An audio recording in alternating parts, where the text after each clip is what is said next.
Memuji saya sengaja mendapatkan nilai sempurna. Hanya untuk masuk universitas perempuan.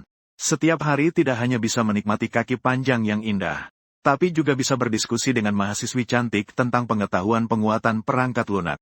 Hanya karena ini adalah perguruan tinggi perempuan yang seluruhnya biarawati. Di seluruh kampus tidak ada satupun pria. Bahkan kecoa hanya kecoa betina yang seksi. Di kampus yang penuh dengan perempuan ini, saya diterima dengan nilai sempurna ujian masuk. Menjadi satu-satunya makhluk jantan yang langka di seluruh kampus. Hari pertama masuk sekolah. Saat saya khawatir apakah sedang buang air besar akan diperhatikan banyak orang. Para kakak tingkat penerima mahasiswa baru sudah berdebat memperebutkan kesempatan membantu saya membawa koper. Terjadi keributan. Tiba-tiba kakak tingkat Sen Yuyu langsung melompat ke depan saya. Ia langsung meraih koper saya. Halo adik tingkat. Nama saya Sen Yuyu. Koper ini saya yang akan membantumu bawa. Kakak tingkat pintar di sebelah tidak mau kalah. Berteriak dengan suara lantang. Sen Yuyu, kenapa kamu ikut campur? Junior itu milikku. Jangan sampai ada yang merebutnya. Saat aku terlihat sangat tak berdaya. Baru saja hendak membuka mulut untuk bicara. Sebuah suara yang tegas terdengar. Kalian para siswa ribut seperti ini sungguh tidak sopan. Semua orang menoleh ke arah suara itu. Ternyata itu adalah pembimbing Bai Ningbing. Dia pagi ini menerima tugas mendadak dari kepala sekolah untuk menyambut juara ujian masuk perguruan tinggi Fang Yuan. Awalnya dia kira kepala sekolah bercanda. Bagaimana mungkin ada siswa laki-laki yang mendaftar di universitas wanita? Namun kepala sekolah dengan serius menegaskan, berita aku mendaftar di sekolah wanita sudah heboh di internet. Dia harus memanfaatkan kesempatan promosi yang baik ini. Bai Ningbing datang terburu-buru. Lalu melihat aku dikerumuni para senior hingga tidak bisa bergerak. Dia melihat para gadis. Tatapan penuh semangat yang seolah ingin melahap aku hidup-hidup. Dengan jengkel memutar bola mata. Berdiri dengan tangan di pinggang. Berteriak dengan keras memarahi. Kalian setidaknya adalah gadis-gadis. Bisakah kalian sedikit menahan diri? Seperti seorang nyonya yang anggun. Sebenarnya Bai Ningbing sudah sangat senang di dalam hati. Karena dia juga pernah muda dan gila. Tapi saat ini sebagai pembimbing, hanya bisa memasang wajah serius. Bersandiwara menjadi sosok yang tegas. Kemudian dia berbalik menghadapku dan tersenyum tipis di wajahnya. Lembut berkata, "Halo, siswa Fang Yuan. Saya adalah pembimbingmu, Bai Ningbing. Hari ini aku yang akan menerima kedatanganmu. Mempertimbangkan keadaan khususmu. Prosedur masuk tidak perlu segera dilakukan. Aku akan membawamu ke asrama dulu untuk menetap." Ya, aku langsung merasa sangat senang di hatiku. Dengan cepat aku menjawab, "Boleh, boleh." Dalam hati aku merasa sangat bahagia sambil berpikir, pasti kampus ini tidak memiliki asrama laki-laki. Mungkin aku bisa tinggal berseberangan dengan kakak tingkat perempuan. Itu pasti sangat menyenangkan. Sepanjang jalan aku dan guru Bai bercakap-cakap dengan hangat. Tapi ketika Bai Ningbing memberitahuku, karena sekolah ini hanya berisi perempuan, mereka hanya bisa mengubah sebuah ruang penyimpanan menjadi kamar asramaku. Perasaanku langsung jatuh dari surga ke neraka. Tapi aku tetap memaksakan senyum pahit yang lebih sulit daripada menangis. Berpura-pura santai. Tidak masalah, Bu Guru. Tinggal sendirian juga cukup nyaman. Bai Ningbing mengangguk dengan puas. Dia merasa aku sebagai murid sangat patuh dan pengertian. Tiba-tiba matanya berbinar. Dengan ekspresi penuh gosip mendekatimu. Tersenyum sambil bertanya pada teman Fang Yuan. "Kamu adalah laki-laki pertama di sekolah ini. Banyak senior dan junior perempuan masih sendiri loh. Seperti apa pasangan idealmu?" Aku melihat matanya yang penuh rasa ingin tahu sampai hampir bersinar. Di hatiku tak bisa menahan diri untuk mengeluh. Guru ini kok lebih suka gosip daripada aku ya? Tapi di wajah tetap terlihat serius. Dengan sikap yang sangat tegas berkata, "Pembimbing, saat ini aku hanya ingin fokus sepenuhnya pada belajar. Tidak ingin pacaran." Tapi Bai Ningbing salah paham. Menurut pandangannya kamu, dengan nilai sepertimu bisa masuk Tsinghua dan Peking University. Itu cuma hal kecil saja. Datang ke universitas perempuan ini, bukan untuk pacaran. Kalau bukan untuk apa lagi? Di sisi lain, Sen Yuyu dan Liu Ruyan di pos penerimaan mahasiswa baru. Para kakak tingkat semester 2 ini. Melihat langsung kamu dibawa pergi oleh Bai Ningbing. Rasanya sangat buruk sekali. Mereka demi bisa mendapatkan hak sebagai relawan yang menerima kamu, telah melalui perjuangan sengit, menonjol di antara banyak kakak tingkat lainnya. Namun semua kacau karena Bai Ningbing. Pembimbing ini terlalu berlebihan, membawa kabur jagoanku. Padahal aku ingin membantu adik tingkat membawa barang bawaannya. Dia saja seperti itu, tapi ikut merebut pujian. Fang Yuan, adik tingkat itu milikku. Aku bahkan sudah sempat bicara dengannya. Para perempuan itu saling mengeluh satu sama lain.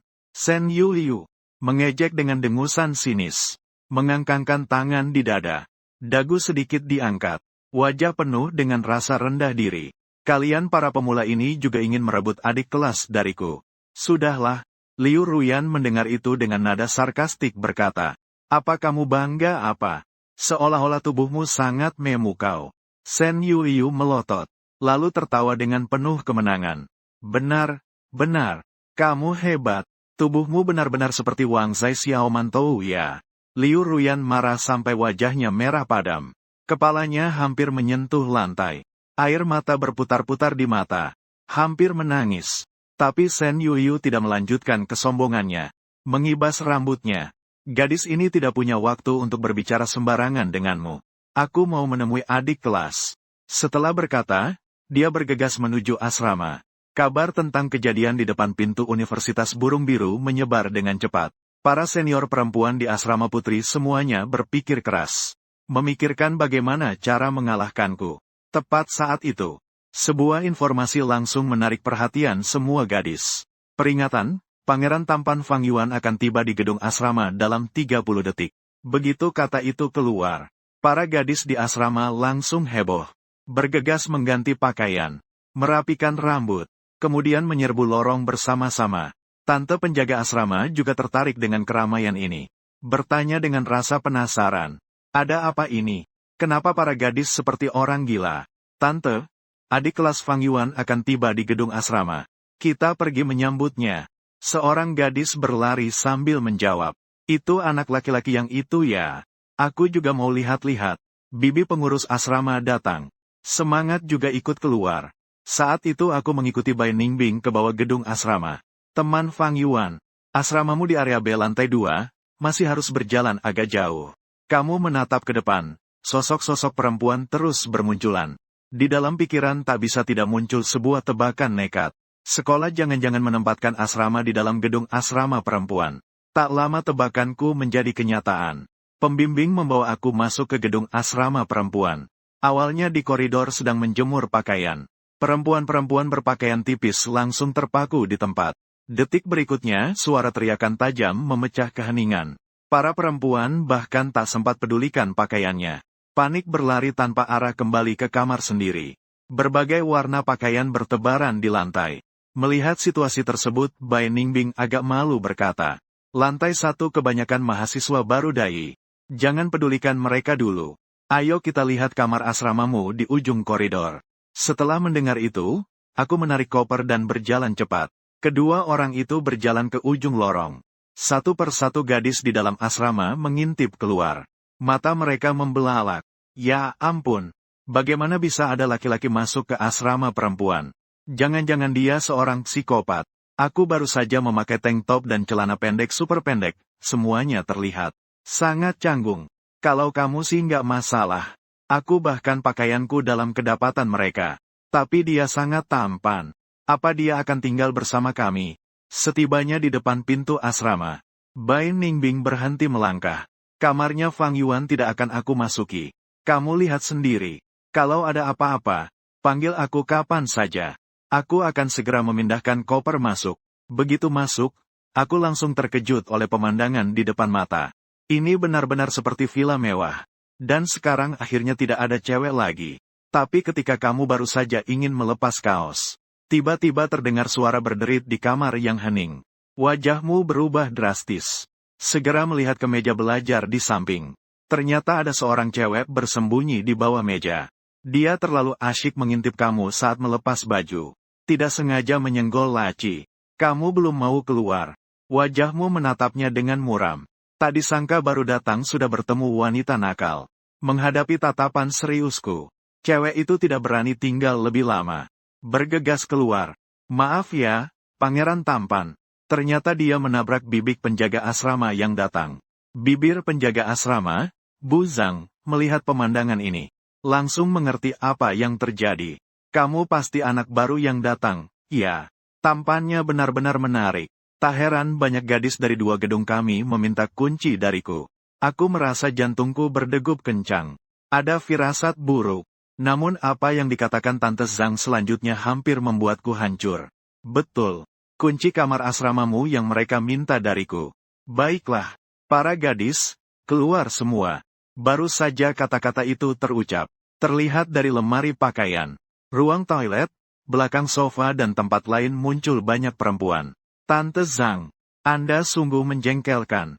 Kami belum puas melihat, tapi malah sudah dibongkar seperti ini.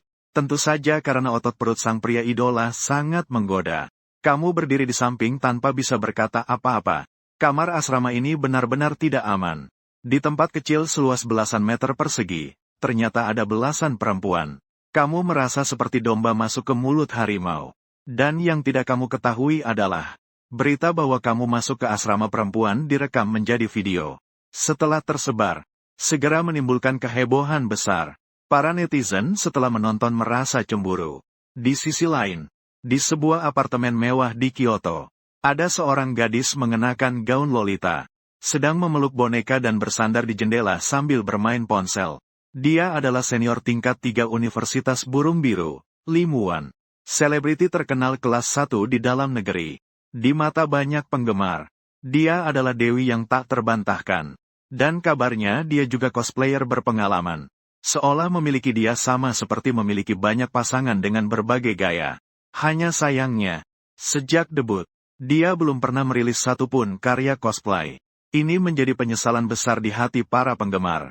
Saat itu manajer di sampingnya tampak sangat terkejut. Muan, lihatlah daftar tren hari ini. Ada seorang pria yang ternyata mendaftar ke universitas wanita. Li Muan langsung tertarik saat mendengar itu. Segera mengambil ponselnya untuk melihat.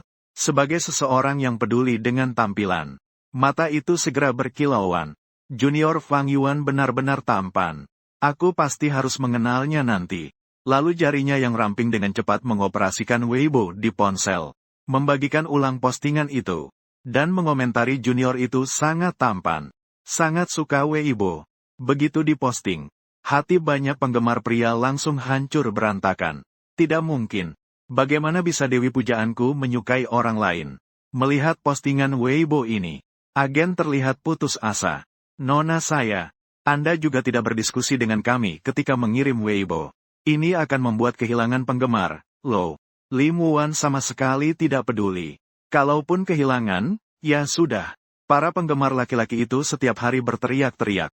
Saya bukan dewi mereka. Dan saat ini saya sama sekali tidak tahu tentang hal itu. Sedang merapikan barang di asrama. Saya baru saja mengusir gadis-gadis yang terlalu bersemangat dan para bibi yang suka ikut campur. Setelah itu, telepon dari ayah masuk. Nak, kamu sudah sampai di sekolah belum? Mengenai perhatian ayah, saya tak bisa menahan diri untuk membalikkan mata. Dengan putus asa berkata, kamu masih berani bertanya. Diam-diam mengganti pilihan saya sudah cukup bermasalah. Kenapa harus universitas perempuan, sih?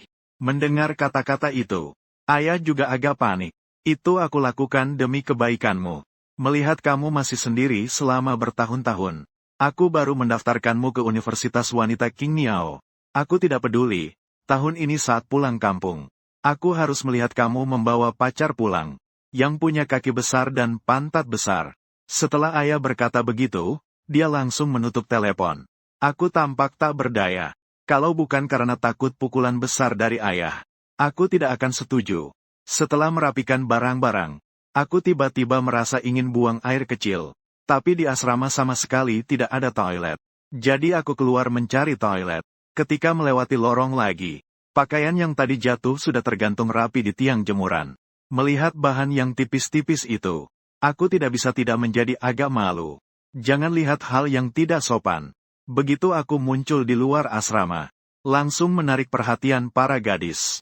Sekelompok gadis mengerumuni dan minta kontakmu. Tapi aku sedang terburu-buru mencari kamar mandi. Tidak punya waktu untuk memperhatikan mereka.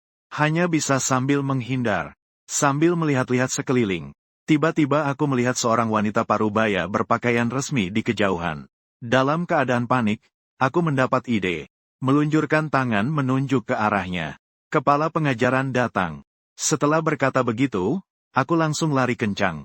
Ketika para gadis menyadari telah ditipu, mereka langsung mengejar. Maka di Universitas Bluebird muncul adegan kejar-kejaran seperti ini. Seorang pria tampan dan karismatik berlari di depan. Di belakang dikejar oleh sekelompok gadis tanpa henti. Untung aku lari cepat. Setelah berkelit sebentar, akhirnya terbebas dari gadis-gadis gila itu. Aku menemukan sebuah toilet di sebelah gedung laboratorium. Tapi itu toilet wanita lagi. Aku menahan rasa ingin buang air kecil. Terus mencari 1-2 kamar di setiap gedung. Ketika menemukan toilet ke-15, ternyata tetap toilet wanita. Aku benar-benar kehilangan semangat. Kedua kakiku terasa berat seperti diisi timah. Setiap langkah sangat sulit. Mataku penuh dengan keputusasaan dan ketidakberdayaan. Tapi kebutuhan fisik sangat mendesak. Meski tidak mau dalam hati, aku cuma bisa melangkah dengan berat. Terus melanjutkan perjalanan berat mencari toilet. Tepat saat aku berbalik, tanpa waspada bertabrakan dengan sosok seseorang, kami jatuh terjerembab ke tanah. Maaf, aku tidak memperhatikan jalan. Aku buru-buru bangkit, sambil terus meminta maaf. Sambil menengadah melihat ke arah. Baru ku sadari orang di depanku adalah pembina kelas Bai Ningbing. Kenapa teman kelas Fang Yuan bisa bertemu denganmu di sini? Bai Ningbing melihat bahwa itu aku. Awalnya agak terkejut. Kemudian pipinya sedikit memerah. Saat tadi terjatuh, napas hangat yang kuhembuskan dengan lembut menyapu lehernya. Rasa geli yang samar itu membuat hatinya sedikit gelisah. Setelah aku menjelaskan dengan penuh kecemasan, Bai Ningbing kira-kira mengerti mengapa kamu begitu terburu-buru. Ekspresinya tampak agak canggung. Dengan ragu-ragu dia mulai bicara. Semuanya terjadi terlalu cepat sebelumnya. Aku lupa memberitahumu. Sekolah belum sempat menyediakan toilet laki-laki khusus untukmu. Jadi saat ini kamu harus memenuhi kebutuhan fisiologis. Hanya bisa menggunakan toilet wanita dulu. Mendengar kata-kata ini, saya terdiam seketika. Bukankah ini sengaja menyusahkanku? Bai Ningbing, melihat wajahmu penuh keputusasaan. Segera menghiburmu. Tenang saja, aku akan segera melaporkannya ke kepala sekolah. Kondisi ini hanya membuatmu merasa tidak enak sementara. Semangat, teman Fang Yuan. Aku pergi ke toilet dulu. Setelah berkata begitu dia buru-buru masuk ke toilet wanita. Aku sangat bingung. Sungguh tidak ada cara lain. Terpaksa mulai mencari toilet lagi. Aku memandang sekeliling. Menemukan sebuah gedung kelas di dekat. Terlihat sepi dan dingin.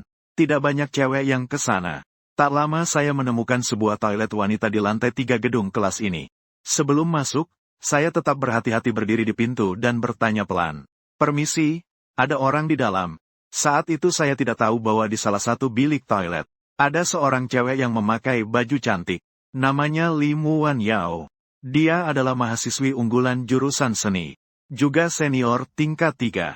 Belakangan ini, dia sepenuhnya fokus pada persiapan sebuah pameran seni penting. Sudah lama tidak peduli dengan kabar kampus yang baru. Tidak tahu sama sekali bahwa kampus kedatangan mahasiswa pria pertama.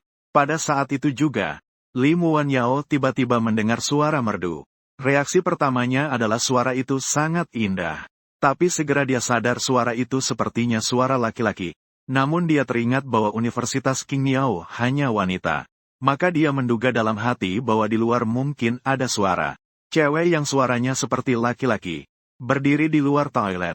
Aku lihat tidak ada yang merespons. Lalu bertanya 3 kali berturut-turut. Kali ini Li Muan Yao di dalam toilet. Akhirnya memastikan bahwa di luar benar-benar ada seorang laki-laki. Penemuan ini membuatnya langsung panik. Hatinya seketika terasa seperti tertahan di tenggorokan. Dia sama sekali tidak sempat berpikir panjang. Kenapa di sekolah ada laki-laki? Pikirannya penuh dengan kekhawatiran. Apakah orang di luar itu mungkin seorang predator berbahaya? Sementara aku mendengar di dalam toilet tidak ada suara sama sekali. Malu-malu aku merasa lega. Kemudian menutup pintu toilet. Takut kalau ada gadis lain tiba-tiba masuk. Tapi aksiku menutup pintu membuat Li Muan Yao di dalam toilet semakin gugup. Dia menggenggam erat ujung bajunya, hingga tidak berani menghela napas. Aku yang sama sekali tidak tahu melangkah ke sebuah bilik, mulai memenuhi kebutuhan fisiologis. Li Muanyao di sebelah, melihat aku tidak masuk ke biliknya sendiri, juga diam-diam merasa lega. Berpikir bahwa setelah aku pergi, aku akan aman. Namun Li Muanyao belum lama merasa senang. Tisu yang dipegangnya tidak sengaja jatuh. Kejadian tiba-tiba ini membuatnya ingin menangis, tapi tak bisa. Dalam sekejap bingung dan panik, berpikir sejenak. Mengingat lantai ini biasanya jarang dikunjungi orang, Li Muanyao memutuskan untuk meminta bantuanmu di sebelah. Kamu bisa pinjamkan aku tisu? Mendengar kata-kata ini, aku bahkan tidak berpikir panjang. Langsung mengeluarkan satu bungkus tisu dari saku. Tanpa sadar mengulurkannya dari atas bilik. Terima kasih, teman. Mendengar ucapan terima kasih Li Muanyao, aku hanya tersenyum membalas. Tapi saat aku hendak berkata, tidak usah sungkan. Seketika sebuah pikiran melintas di benakku.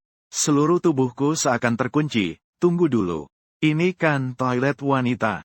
Bagaimana bisa ada perempuan yang meminjam tisu dariku? Aku segera sadar kembali. Wajahku memerah penuh rasa malu. Dengan tergesa-gesa aku mengangkat celana dan buru-buru keluar. Masuk ke kantin. Orang lalu lalang.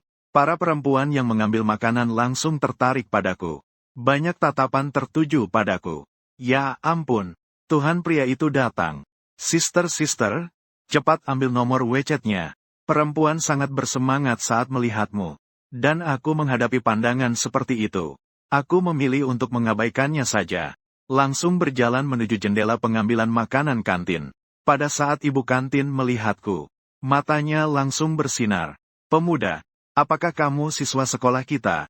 Kamu dengar ini benar-benar membuat bingung antara tertawa dan menangis. Tapi jika dipikir-pikir juga bisa dimengerti. Aku segera menyerahkan kartu pelajarku. Bibi sambil menyuapkan makanan padamu. Sambil tersenyum penuh tanya. Pemuda, apakah kamu masih jomblo sekarang? Aku akan memperkenalkan keponakanku padamu. Dia juga di sekolah kita. Aku benar-benar tidak berdaya. Hanya ambil nasi saja. Kenapa malah diajak memperkenalkan pasangan? Bibi tidak punya maksud apa-apa. Tolong jangan bicara sembarangan. Bibi tahu kamu pemalu. Tidak apa-apa. Bibi tersenyum dan menambahkan 1 sendok besar daun bawang campur tahu buatmu. Nak, makan lebih banyak ya.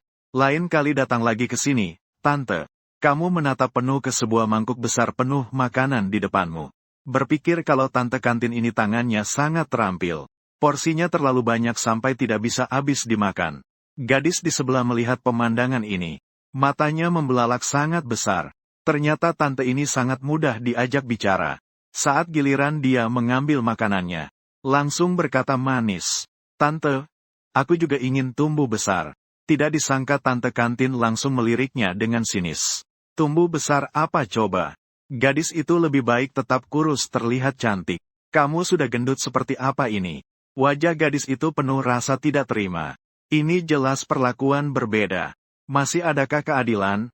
Bukan hanya perlakuan berbeda, tapi bahkan menyerang secara pribadi. Sebaliknya, saya yang sangat disukai oleh ibu kantin tidak punya kekhawatiran seperti ini. Hanya menatap makanan yang bertumpuk tinggi seperti gunung di piring. Sedikit khawatir. Saat itu di sudut kantin tertentu, Bai Ningbing tampak cemas. Hari ini sibuk sepanjang hari saat masuk sekolah. Dia lelah secara fisik dan mental. Masalah terus-menerus. Ini membuatnya tidak bisa tidak meragukan apakah dia benar-benar tidak cocok menjadi pembimbing. Melihat aku makan sendirian, dia tidak bisa menahan diri untuk berjalan dan menyapaku. Aku melihat Bai Ningbing datang.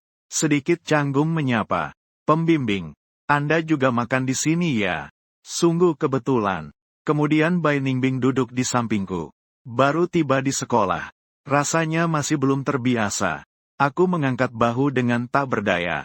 Kataku, aku rasa cukup baik. Hanya saja teman-teman perempuan sepertinya terlalu antusias.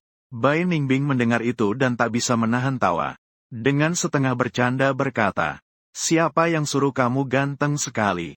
Bahkan aku yang sudah lama sendiri pun jadi agak tertarik. Wajar saja kakak tingkat dan adik tingkat bereaksi seperti itu. Setelah berkata, dia tersenyum nakal. Tapi kemudian keduanya yang belum terlalu akrab itu kembali terdiam. Hanya bisa diam-diam memakan hidangan di depan mereka. Setelah makan, aku awalnya ingin cepat-cepat pergi. Namun melihat pembimbing masih ada butiran nasi di sudut mulutnya. Agar dia tidak malu setelah keluar, aku menunjuk ke sudut mulutku sendiri. Namun Bai Ningbing melihat gerakanku itu. Langsung salah paham terhadap teman Fang Yuan. Apakah dia ingin aku menciuminya? Meskipun aku hanya beberapa tahun lebih tua darinya. Tapi aku kan pembimbing. Tidak seharusnya melakukan hal seperti itu. Kita baru saja bertemu tidak lama. Bai Ningbing tampak agak kebingungan. Tangan secara tak sadar menggenggam ujung bajunya. Aku melihat Bai Ningbing tidak mengerti. Lalu sedikit condong ke depan. Tubuhku menjulur. Jari-jariku perlahan menghapus remah nasi di sudut mulutnya. Sambil berbisik di telinganya. Pembimbing yang seprofesional Anda ini. Kenapa kau sampai ada remah nasi di sudut mulut selama ini tidak sadar? Gerakan intim yang tiba-tiba ini. Ditambah dengan senyum cerah remaja itu. Membelai hati Bai Ningbing yang tadinya tenang. Setelah mendengar kata-kataku, Bai Ningbing seketika wajahnya memerah. Baru sadar bahwa dia salah paham padaku. Yang lebih canggung adalah, di hatinya malah muncul gelombang perasaan yang berbeda. Dengan merasa canggung, Bai Ningbing dengan cepat mengunyah beberapa suapan nasi. Berkata, aku sudah selesai makan, aku pergi dulu. Setelah berkata demikian, dia membereskan piring makanannya. Dan cepat-cepat meninggalkan tempat itu. Melihat punggung Bai Ningbing yang menjauh, aku tak bisa menahan diri untuk menggaruk kepalaku. Berpikir bahwa wanita memang sulit ditebak. Saat kembali ke asrama, grup chat teman-teman SMA seperti meledak dengan keramaian. Orang-orang mengetahui aku mendaftar di universitas khusus wanita. Dan ramai-ramai di grup menyebut aku. Melihat pesan-pesan itu, aku langsung merasa canggung sekali. Dulu aku pernah dengan yakin menyatakan akan masuk Universitas Tsinghua atau Peking. Siapa sangka ayah membuat keputusan jitu. Membawaku masuk Universitas Qingniao. Sekarang hal ini bahkan menjadi bahan pembicaraan di grup. Aku merasa sangat malu. Ada perasaan seperti kematian sosial. Semangat yang dulu begitu nyaring diteriakkan. Sekarang justru membuat malu. Tapi sampai sekarang, mengeluh juga tidak ada gunanya. Dalam keputusasaan, saya tak bisa menahan diri untuk mengirimkan serangkaian titik-titik. Saya muncul di depan. Teman lama di grup menjadi lebih bersemangat. Saat itu sebuah pesan menarik perhatianku. Kamu kenal dengan idolaku Limuan nggak, Dewa Pria? Hari ini dia malah bilang suka kamu di Weibo. Kamu penuh dengan kebingungan. Langsung membalas. Bilang kalau kamu sama sekali tidak pernah melihat cowok yang mengirim pesan. Jelas-jelas tidak percaya. Di matanya, citra saya sekarang seperti seorang pemuja besar nafsu. Sensi di samping buru-buru angkat bicara. Dewa Pria, aku sudah tahu kamu seperti ini. Aku dulu sudah menyatakan perasaanku padamu. Saat melihat gadis tercantik di kelas duduk di sebelah. Aku merasa cukup baik, tersenyum sambil menggoda teman sebangku. Kenapa gadis tercantik kamu ikut-ikutan ribut dengan mereka? Tapi setelah kata-kata itu keluar, grup kelas langsung menjadi sunyi. Ternyata Sensi tidak hanya gadis tercantik di sekolah. Dia juga tokoh yang terkenal di sekolah. Disukai banyak siswa laki-laki SMA. Di mata teman-teman sekelas, dia dan aku yang duduk sebangku selama 3 tahun seharusnya sudah jadi pasangan. Sensi juga sering menunjukkan perasaannya dengan terang-terangan maupun tersirat. Namun aku yang pria keras kepala ini sama sekali tidak menyadarinya. Saat ini aku juga tidak menyadari suasana grup yang aneh. Lagi pula, kadang suasana grup yang tiba-tiba sunyi itu hal yang biasa. Setelah beberapa saat, Sensi kembali berbicara. Ketika kami mulai berbicara, seakan kembali ke masa bahagia di SMA dulu. Sementara itu, banyak teman lama di grup kelas diam-diam menghela napas untuk Sensi. Bertemu dengan objek cinta diam-diam yang emosinya tidak stabil sepertiku. Mereka hanya bisa dengan terpaksa memanjakannya. Kemudian untuk memperbaiki citraku, aku menjelaskan secara rinci alasan mendaftar di Universitas Qingniao. Barulah semua orang tersadar. Sensi yang jauh di Universitas Yanjing melihat penjelasanku. Tak bisa menahan air mata. Ternyata aku adalah korban ayahku yang salah mengubah pilihan jurusan. Dulu dia pernah menanyakan pilihan ujian masuk perguruan tinggiku. Awalnya berniat menyatakan cintanya setelah aku masuk universitas. Tapi saat dia sendiri masuk Universitas Yanjing, dia tak menemukan sosokku di Tsinghua atau Universitas Yanda.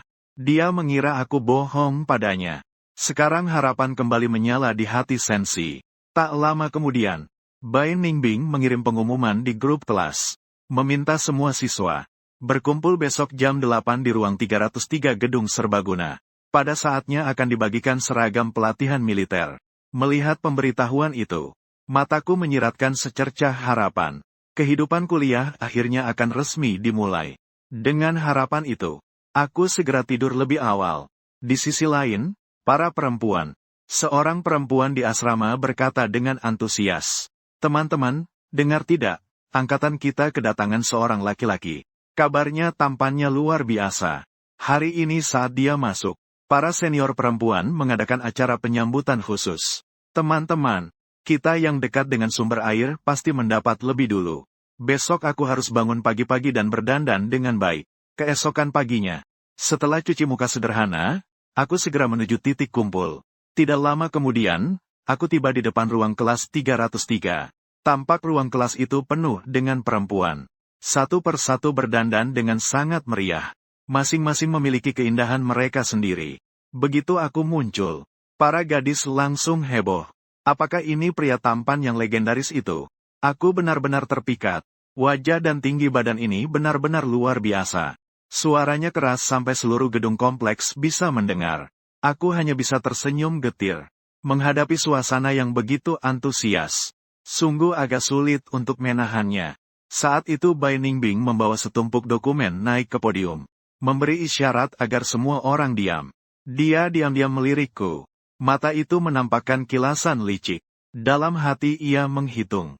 HMPH, karena kau membuatku malu kemarin. Lihat bagaimana aku akan membalasnya. Sedangkan aku sama sekali tidak menyadari niat kecilnya. Hanya terpikir untuk segera mencari tempat duduk. Bisa melihat sekeliling kelas. Ternyata tidak ada satupun kursi kosong. Ternyata setiap gadis di kelas mengambil 2 kursi. Pas mengisi kelas dengan penuh. Yang lebih parah lagi adalah, para gadis semua tahu saya sedang mencari kursi. Saat ini mereka sedang menatap saya dengan tatapan yang membara. Penampilannya, seperti menantikan saya memilih kursi di sebelah mereka. Seperti menunggu kehadiran jiwa seorang raja. Bai Ningbing, si gadis berkacamata yang licik, juga menambah kekacauan di samping. Fang Yuan, silakan cari kursi untuk duduk. Kita akan segera mulai rapat kelas.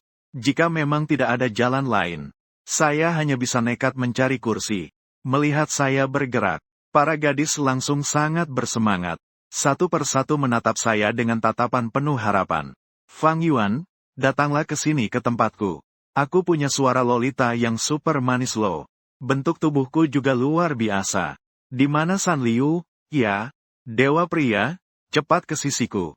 Mendengar kata-kata ini, hatiku penuh dengan keheranan. Dalam hati aku mengomel. Kalau San Liu masih percaya, aku akan melayani dengan pukulan keras 24K murni. Lalu aku langsung berjalan ke belakang para gadis. Mulai mengamati dengan seksama. Di kelas, para gadis duduk terpaut menjadi 4 baris. Saat aku berjalan ke posisi tengah antara baris ketiga dan keempat, gadis-gadis di 2 baris itu segera tersenyum manis. Sedangkan gadis-gadis di baris lain tampak kecewa. Bai Ningbing berdiri di podium. Dengan penuh minat memperhatikan pemandangan ini. Berpikir dalam hati, siapa yang akan dipilihkah oleh Fang Yuan? Apapun pilihannya pasti sangat menarik. Saat itu di depanku ada seorang gadis memakai seragam JK. Dipadukan dengan kaos kaki hitam pekat di atas lutut. Melihat aku semakin dekat, matanya penuh dengan harapan yang tak terpendam. Dia bernama Yu Siwei. Penampilannya sangat menonjol. Gerak-geriknya membawa pesona yang memikat. Dia berpikir tentang aku. Namun dewa pria paling tampan di kelas pasti akan memilihku. Tidak disangka detik berikutnya, aku tanpa ragu melewati mejanya. Yu Siwei pun terdiam seketika. Kemudian dengan berani meneriakku. Teman sekelas Fang Yuan, apakah kamu tidak ingin menjadi teman sebangku denganku? Sambil berkata begitu, dia sengaja menunjukkan paha halus dan putihnya yang ramping. Terlihat sangat menggoda. Namun aku sama sekali tidak punya pikiran lain. Dalam hati berpikir, cuma pakai ini saja untuk menguji aku. Aku dengan sopan meminta maaf. Maaf, saya sudah memilih teman sebangku. Begitu kata itu keluar, para gadis di kelas langsung heboh. Semua orang mulai menebak siapa yang aku pilih. Mereka yang belum aku singkirkan. Kecanggungan dan harapan bercampur. Yu Siwei dengan enggan bertanya siapa itu. Aku tidak menjawab. Langsung berjalan ke baris kedua tempat duduk pertama. Lalu duduk di sana. Sekarang aku menjadi pusat perhatian di barisan depan. Di sampingku duduk seorang gadis dengan rambut agak berantakan. Memakai kacamata hitam besar. Lihat penampilannya. Aku langsung tahu dia tipe juara kelas yang menduduki tempat depan lama. Tidak bisa dipungkiri tempat duduk ini sangat tepat. Begitu aku duduk, semuanya di kelas seperti tersambar petir. Semua orang terkejut sampai ternganga. Mereka sama sekali tidak menyangka. Aku ternyata memilih Himeko yang dipanggil si pelupa kecil ini. Semakin dengar kemarin dia melaporkan terlambat 2 jam penuh. Hanya karena tersesat di kota. Dalam sekejap keluhan di kelas. Suara keraguan muncul silih berganti. Bagaimana pria idaman bisa memilih Himeko Suki? Gadis kampung yang kampungan ini. Aku tidak terima.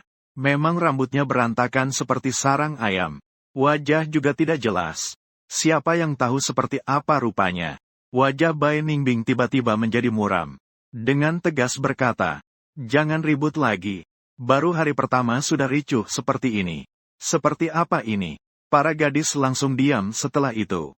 Lagi pula saat Bai Ningbing si cewek berkacamata ini serius. Wibawanya bukan main-main. Kemudian Bai Ningbing mulai menjelaskan beberapa hal yang perlu diperhatikan di universitas. Aku memanfaatkan celah waktu ini untuk melihat ke samping, ke teman sebangku yang kurus kecil. Tersenyum dan menyapa. "Halo, namaku Fang Yuan." Mendengar aku berbicara dengannya, tubuh kecil Ji Ziyu tiba-tiba bergetar. Dia benar-benar tidak percaya. Laki-laki paling tampan di kelas ternyata mau mengajak bicara sendiri. Lalu dia menundukkan kepala. Suaranya gugup gemetar. "Halo, namaku Ji Ziyu." Ji Ziyu teman sekelas. Ada sehelai bulu menempel di matamu. Aku mengingatkan dengan baik hati. Tapi sepertinya Ji Ziyu tidak mendengar. Masih menundukkan kepala tanpa bersuara. Aku agak tak berdaya. Lalu bertanya kembali. "Anak, siswa Yue, apakah aku menakutkan?" Ji Ziyu sedikit membuka mulutnya. Berbalik kepala. Dengan wajah bingung menatapku. Dengan berbaliknya kepala ini, aku langsung terpana. Aku melihat kulit Ji Ziyu yang cerah dan membuat iri. Dengan kacamata hitam yang mendukungnya. Matanya tampak sangat cerah dan memikat. Aku terpana sebentar. Lalu berkata, "Maksudku, ada serat pada kacamatamu." Baru saat itu Ji Ziyu sadar. Wajahnya langsung memerah. Dengan gugup melepas kacamata hitamnya. Pada saat itu, aku terkejut melihat gadis ini yang dianggap anak desa oleh cewek di kelas. Ternyata memiliki penampilan tertinggi di seluruh kelas. Aku berpikir sendiri, kalau cewek di kelas tahu tentang ini, pasti akan terkejut banget.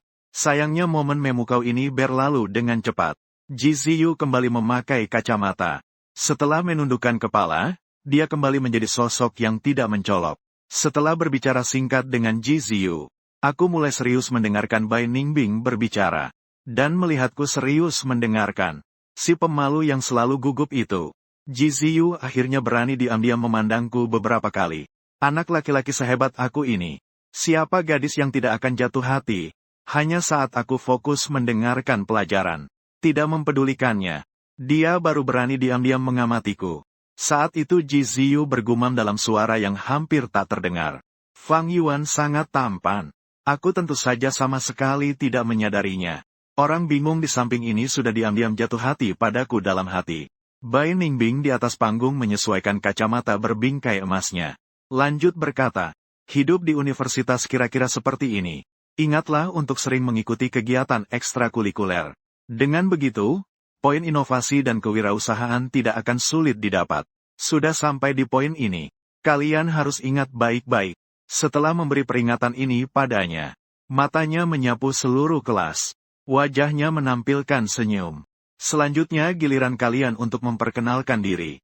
Ada yang mau jadi yang pertama?" Bai Ningbing. Begitu kata-katanya selesai, seluruh siswi kelas dengan kompak mengalihkan pandangannya ke aku. Saat itu Ji Ziyu dengan suara pelan hampir tak terdengar membisik. "Fang Yuan sangat tampan. Aku tentu saja sama sekali tidak menyadarinya." Orang bingung di samping ini sudah diam-diam jatuh hati padaku dalam hati. Di atas podium Bai Ningbing merapikan kacamata berbingkai emasnya. lalu melanjutkan pembicaraan. Kehidupan kuliah kira-kira seperti itu. Ingatlah untuk sering mengikuti kegiatan organisasi. Dengan begitu poin inovasi dan kewirausahaan tidak akan sulit didapatkan. Setelah mengatakan hal itu, kalian semua harus ingat baik-baik. Setelah menyelesaikan nasihat tersebut, tatapannya menyapu seluruh kelas. Wajahnya tersenyum. Selanjutnya giliran kalian untuk memperkenalkan diri. Adakah yang ingin menjadi yang pertama? Bai Ningbing. Begitu kata-katanya selesai, semua siswi di kelas serentak menatap ke arahku dengan penuh kesepakatan. Dalam tatapan penuh harapan dari semua orang, kamu melangkah maju ke podium dengan langkah besar. Memulai perkenalan diri. Halo semuanya. Nama saya Fang Yuan. Dari kota Ionia. Hobi terbesar saya adalah belajar. Kedepannya saya harap kalian semua bisa banyak membantu. Begitu ucapan saya selesai, saya langsung turun dari panggung. Para gadis di bawah panggung yang melihat perkenalan diri saya yang begitu singkat, tidak bisa menahan ekspresi terkejut mereka. Bahkan Bai Ningbing yang berdiri di samping juga langsung terdiam. Namun tepat di detik berikutnya, tiba-tiba terdengar tepuk tangan meriah dari kelas. Fang Yuan muridnya sangat dingin ya. Tapi aku suka memberi tepuk tangan riuh. Dan bertepuk tangan dengan penuh semangat. Juga Yuxi Wei sebelumnya. Performa saya yang cepat dan tegas tadi. Benar-benar mengenai titik suka dia. Seketika membangkitkan keinginan kuatnya untuk menguasai. Kemudian, para gadis satu persatu naik panggung untuk memperkenalkan diri. Yang aneh adalah, banyak gadis saat berbicara, matanya selalu tanpa sadar melirik ke arahku. Akhirnya giliran Ji Ziyue untuk naik ke panggung. Gadis ini langsung malu-malu menundukkan kepala saat naik. Halo semua, nama saya Ji Ziyue. Keinginan terbesar saya adalah bicara sampai sedikit bingung. Tiba-tiba gugup tidak karuan.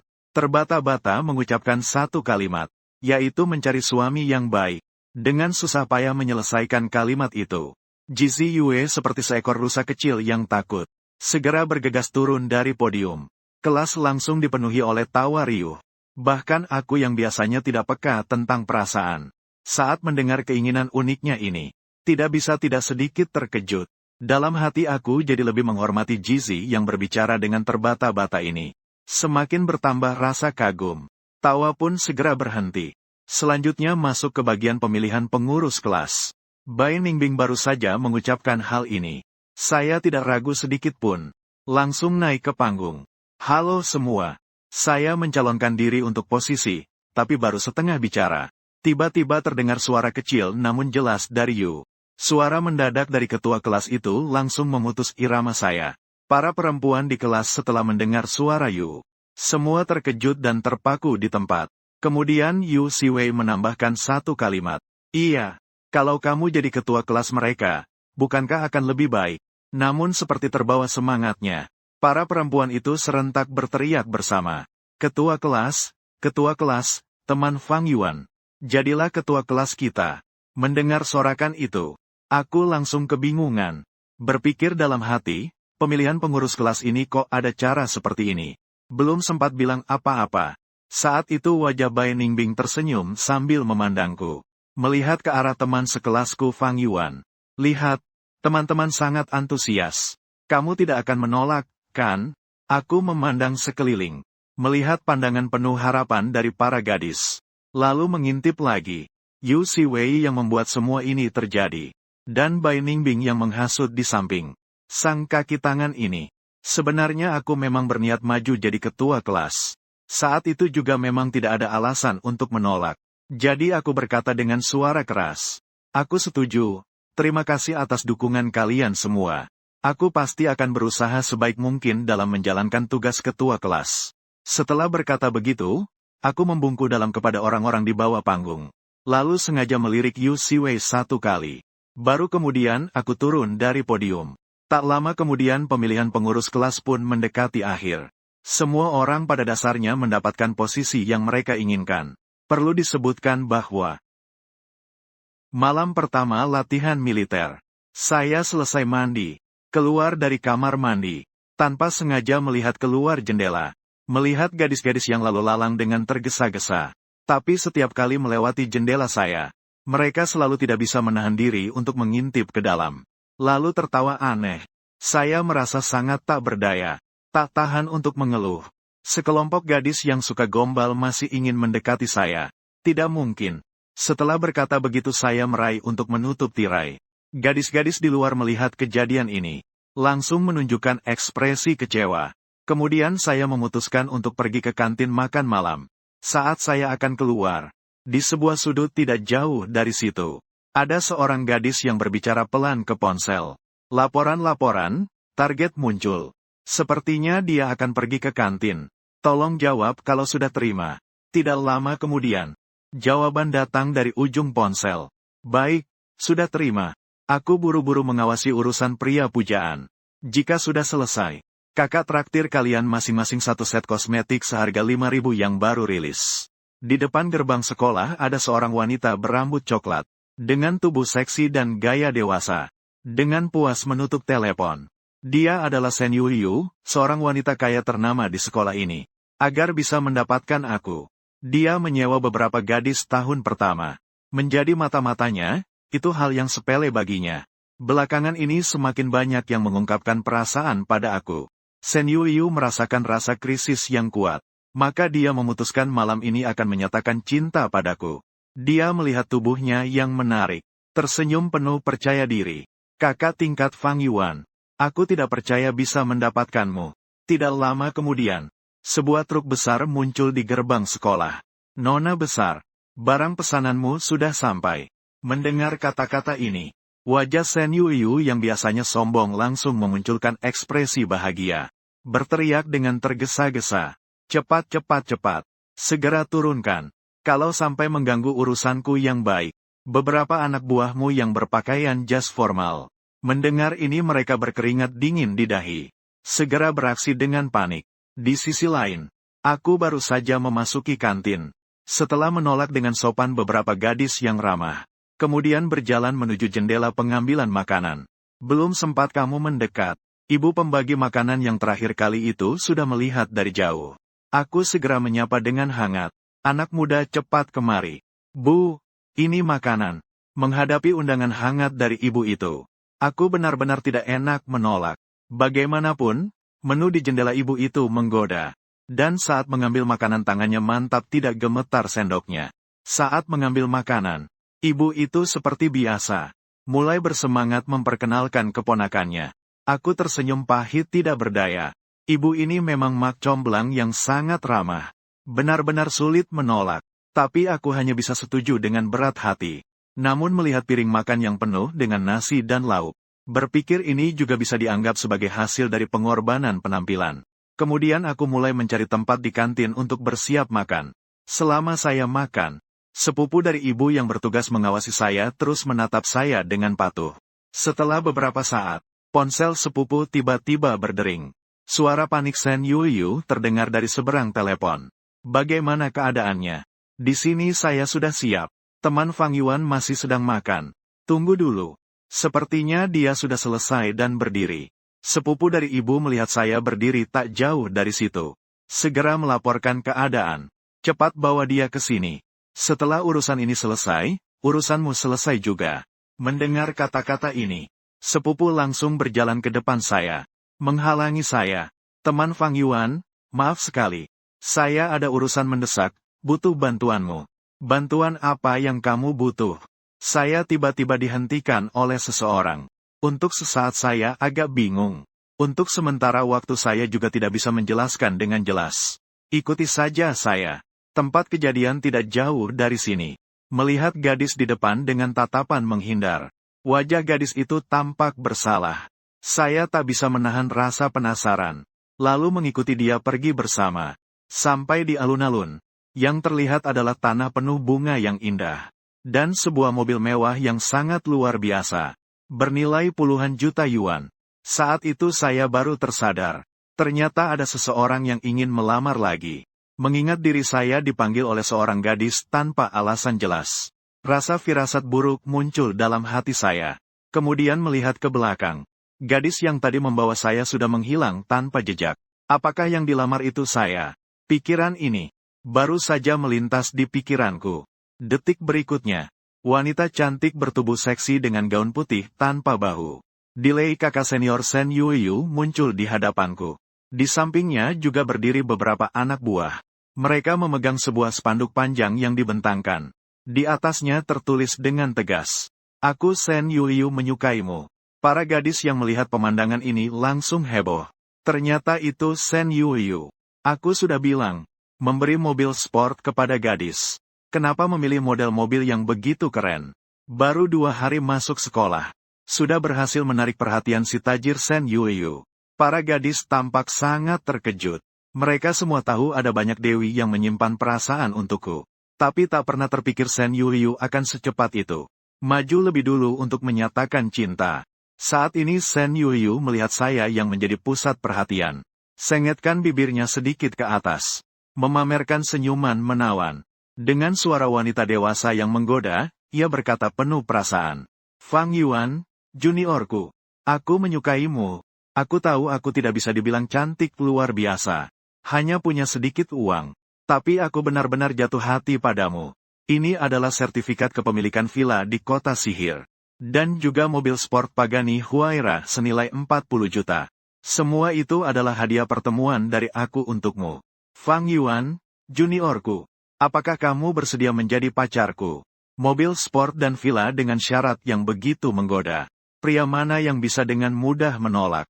Namun sebelum aku sempat menjawab Sen Yuyu, gadis-gadis di sekitar mulai berteriak. "Jangan setuju, dewa pria. Masih banyak gadis manis di sini. Sen Yuyu cuma punya uang saja. Kalau soal penampilan masih kalah sama aku." Seketika para cewek saling berkata satu sama lain. Berdebat dengan sangat sengit. Sementara Sen Yuyu sama sekali tidak peduli. Saat ini matanya hanya tertuju padaku. Aku dibuat bingung oleh situasi mendadak ini. Setelah melalui pertarungan batin yang sengit, akhirnya aku buka suara. "Senior Sen, maaf sekali. Tubuhmu terlalu menggoda. Tidak sesuai dengan standar pasangan yang aku cari. Lagi pula aku hanya ingin fokus belajar." Setelah bilang itu aku langsung berbalik meninggalkan tempat. Jawabanku yang sangat jujur ini membuat Sen Yuyu terpana di tempat. "Karena aku punya payudara besar kamu menolak aku. Apakah karena takut mengganggu belajarmu?" Aku pikir dalam hati. Sen Yuyu benar-benar mengenai intinya. Bagi saya, pesona wanita memang mudah mengalihkan perhatian. Saya hanya ingin berprestasi dalam studi. Melihat rencana ungkapan cinta gagal, Sen Yuyu segera mengambil keputusan. Memutuskan untuk langsung melaksanakan rencana B. Memaksa dengan keras. "Besar dada kenapa? Pria mana yang tidak suka dada besar? Tunggu saja. Idola pria, tunggu aku mendapatkanmu. Setiap hari membuatmu merasakan kelembutanku." Sen Yuyu menatap foto kamu di ponsel. Menggertakkan gigi. Dengan senyum penuh harapan. Sementara aku saat itu tidak tahu sama sekali. Sen Yuyu masih belum menyerah padaku. Saat ini aku sedang berjalan menuju asrama. Tapi sepanjang jalan tetap banyak gadis yang mengejarku. Ingin mendekatiku. Dan meminta kontak. Ini membuatku sangat kesal. Aduh, saat keluar rumah. Anak laki-laki juga harus selalu hati-hati melindungi diri sendiri. Setelah susah payah kembali ke asrama, aku berencana mengeluarkan ponsel untuk bersantai sejenak. Tapi saat baru membuka ponsel, aku baru saja membuka ponsel. Seketika aku terdiam. Di bar notifikasi sistem, penuh dengan berbagai teman yang menggunakan foto profil perempuan. Pesan permintaan pertemanan sangat banyak dan rapat. "Kakak laki-laki, aku sangat suka kamu. Boleh jadi teman ya?" Dewa pria cepat tambahkan aku. Aku akan tunjukkan foto super seksi. Ada kelinci betina dengan kaos kaki putih. Seragam JK. Berbagai gaya bisa aku kirimkan ke kamu. Melihat pesan-pesan ini, saya tiba-tiba sakit kepala parah. Tidak pernah terpikir. Akun WeChat saya tiba-tiba saja bocor entah mengapa. Sungguh tidak ada jalan lain. Saya hanya bisa mulai menghapus secara gila-gilaan. Jari-jari. Sampai karena terus-menerus mengoperasikan, menjadi pegal dan lemas. Namun pesan penambahan teman baru masih terus keluar seperti ombak besar. Saya sangat tidak berdaya. Rasa ketidakberdayaan yang dalam menyambar. Tepat saat itu, muncul lagi sebuah notifikasi penambahan akun WeChat. "Kakak, tambahkan aku. Aku adikmu." Saya langsung marah besar. Tanpa berpikir langsung klik setuju. Begitu masuk ke kotak chat, Saya langsung membalas dengan cepat. Maaf, saya suka wanita dewasa. Lalu langsung mengirim stiker wajah putih. Kemudian dengan sangat cepat menghapus teman. Serangkaian tindakan ini dilakukan sekaligus. Setelah selesai, saya memang merasa lega sedikit. Masih bergumam pelan. Adik kecil, kakak, ini untuk menjauhkanmu dari godaan. Jangan asal menambah teman kalau lihat kakak ganteng. Tapi baru saja mengatakan itu, saya merasa ada yang tidak beres. Selalu merasa bahwa foto profil tadi sangat familiar. Saat masih penuh rasa penasaran. Tak lama kemudian, WeChat saya tiba-tiba bergetar hebat. Saya mengangkat ponsel dan melihat. Catatan menunjukkan itu kakak Suner. Dan dia memulai panggilan video WeChat. Saya tidak berpikir panjang. Langsung menghubungi ponsel. Di layar muncul seorang wanita cantik yang anggun. Dia melihatku pertama kali lalu langsung bertanya bertubi-tubi, kamu tambah adikmu. Kenapa kamu menghapusnya? Dia cuma ingin menanyakan beberapa soal matematika padamu. Kamu malah bilang kamu suka wanita bersuami muda. Serangkaian pertanyaan itu membuatmu bingung. Pikiran kosong melayang. Ternyata adik yang tadi itu adalah putri kakak Suner. Juga murid yang dulu pernah aku bimbing belajar. Sebelumnya karena dia tidak punya ponsel. Jadi kami belum sempat menambah kontak WeChat. Saat ini aku merasa sangat canggung dan tidak nyaman. Jari kakiku hampir mengorek lantai seperti membuat 3 kamar dan 1 ruang tamu. Di dalam hati aku berusaha keras memikirkan bagaimana menjelaskan ini. Kak Suner, baru saja aku membuka mulut. Namun merasa tenggorokan seperti tersumbat sesuatu. Tidak bisa mengeluarkan sepatah kata pun. Melihat tatapan bermakna dari Xiao Suner, aku benar-benar ingin mencari celah di bumi untuk masuk ke dalamnya. Bagaimanapun, Xiao Suner adalah seorang wanita dewasa yang nyata. Meskipun sudah berusia lebih dari 30 tahun. Tapi kulitnya masih halus seperti gadis remaja. Waktu tidak meninggalkan jejak di wajahnya. Justru membuatnya semakin mempesona. Gerakan tangan dan langkahnya memancarkan pesona wanita dewasa yang khas. Aku tidak bisa menahan diri untuk khawatir dalam hati. Bagaimana sebenarnya dia memandang ucapan konyolku tadi? Untungnya, Xiao Suner tidak terus menatapku dengan tatapan aneh itu. Tetapi, sudut mulutnya sedikit tersenyum. Dengan senyum berkata, aku tahu kamu tidak sengaja. Bodoh sekalipun tidak akan mengatakan hal itu pada adik perempuan sendiri, kan? Mendengar kata-kata itu, aku langsung merasa lega. Tersenyum canggung. Lalu berbincang-bincang dengan adikku. Tiba-tiba Xiao Wanwan berteriak dengan bersemangat. Kakak, kamu lihat aku pakai kaos kaki di atas lutut ini, kelihatan bagus nggak? Di dalam kamera, gadis di tempat tidur yang lembut itu berwajah merah malu. Sedikit malu-malu, dia dengan hati-hati mengangkat kaki kecil yang dibungkus kaos kaki putih di atas lututnya. Kaki kecil itu dengan hati-hati dijulurkan ke depan kamera. Wah, benar-benar nggak canggung ya? Aku bingung campur tertawa berkata, itu apaan sih? Cepat angkat, pasti baunya nggak sedap. Kakiku nggak bau kok. Xiao Wanwan malu dan marah. Dengan kesal dia duduk tegak. Rok kotaknya. Dengan geseran menutupi pemandangan menggoda yang samar-samar terlihat itu. Wajahnya sangat imut. Aku tersenyum dan bertanya, ini sepatu yang aku kasih kamu kan? Kelihatannya sangat cocok buat kamu. Lain kali kalau kamu ingin sesuatu, jangan ragu untuk bilang ke aku. Xiao Wanwan mendengar ucapan itu. Wajahnya yang sudah cantik menjadi semakin merah.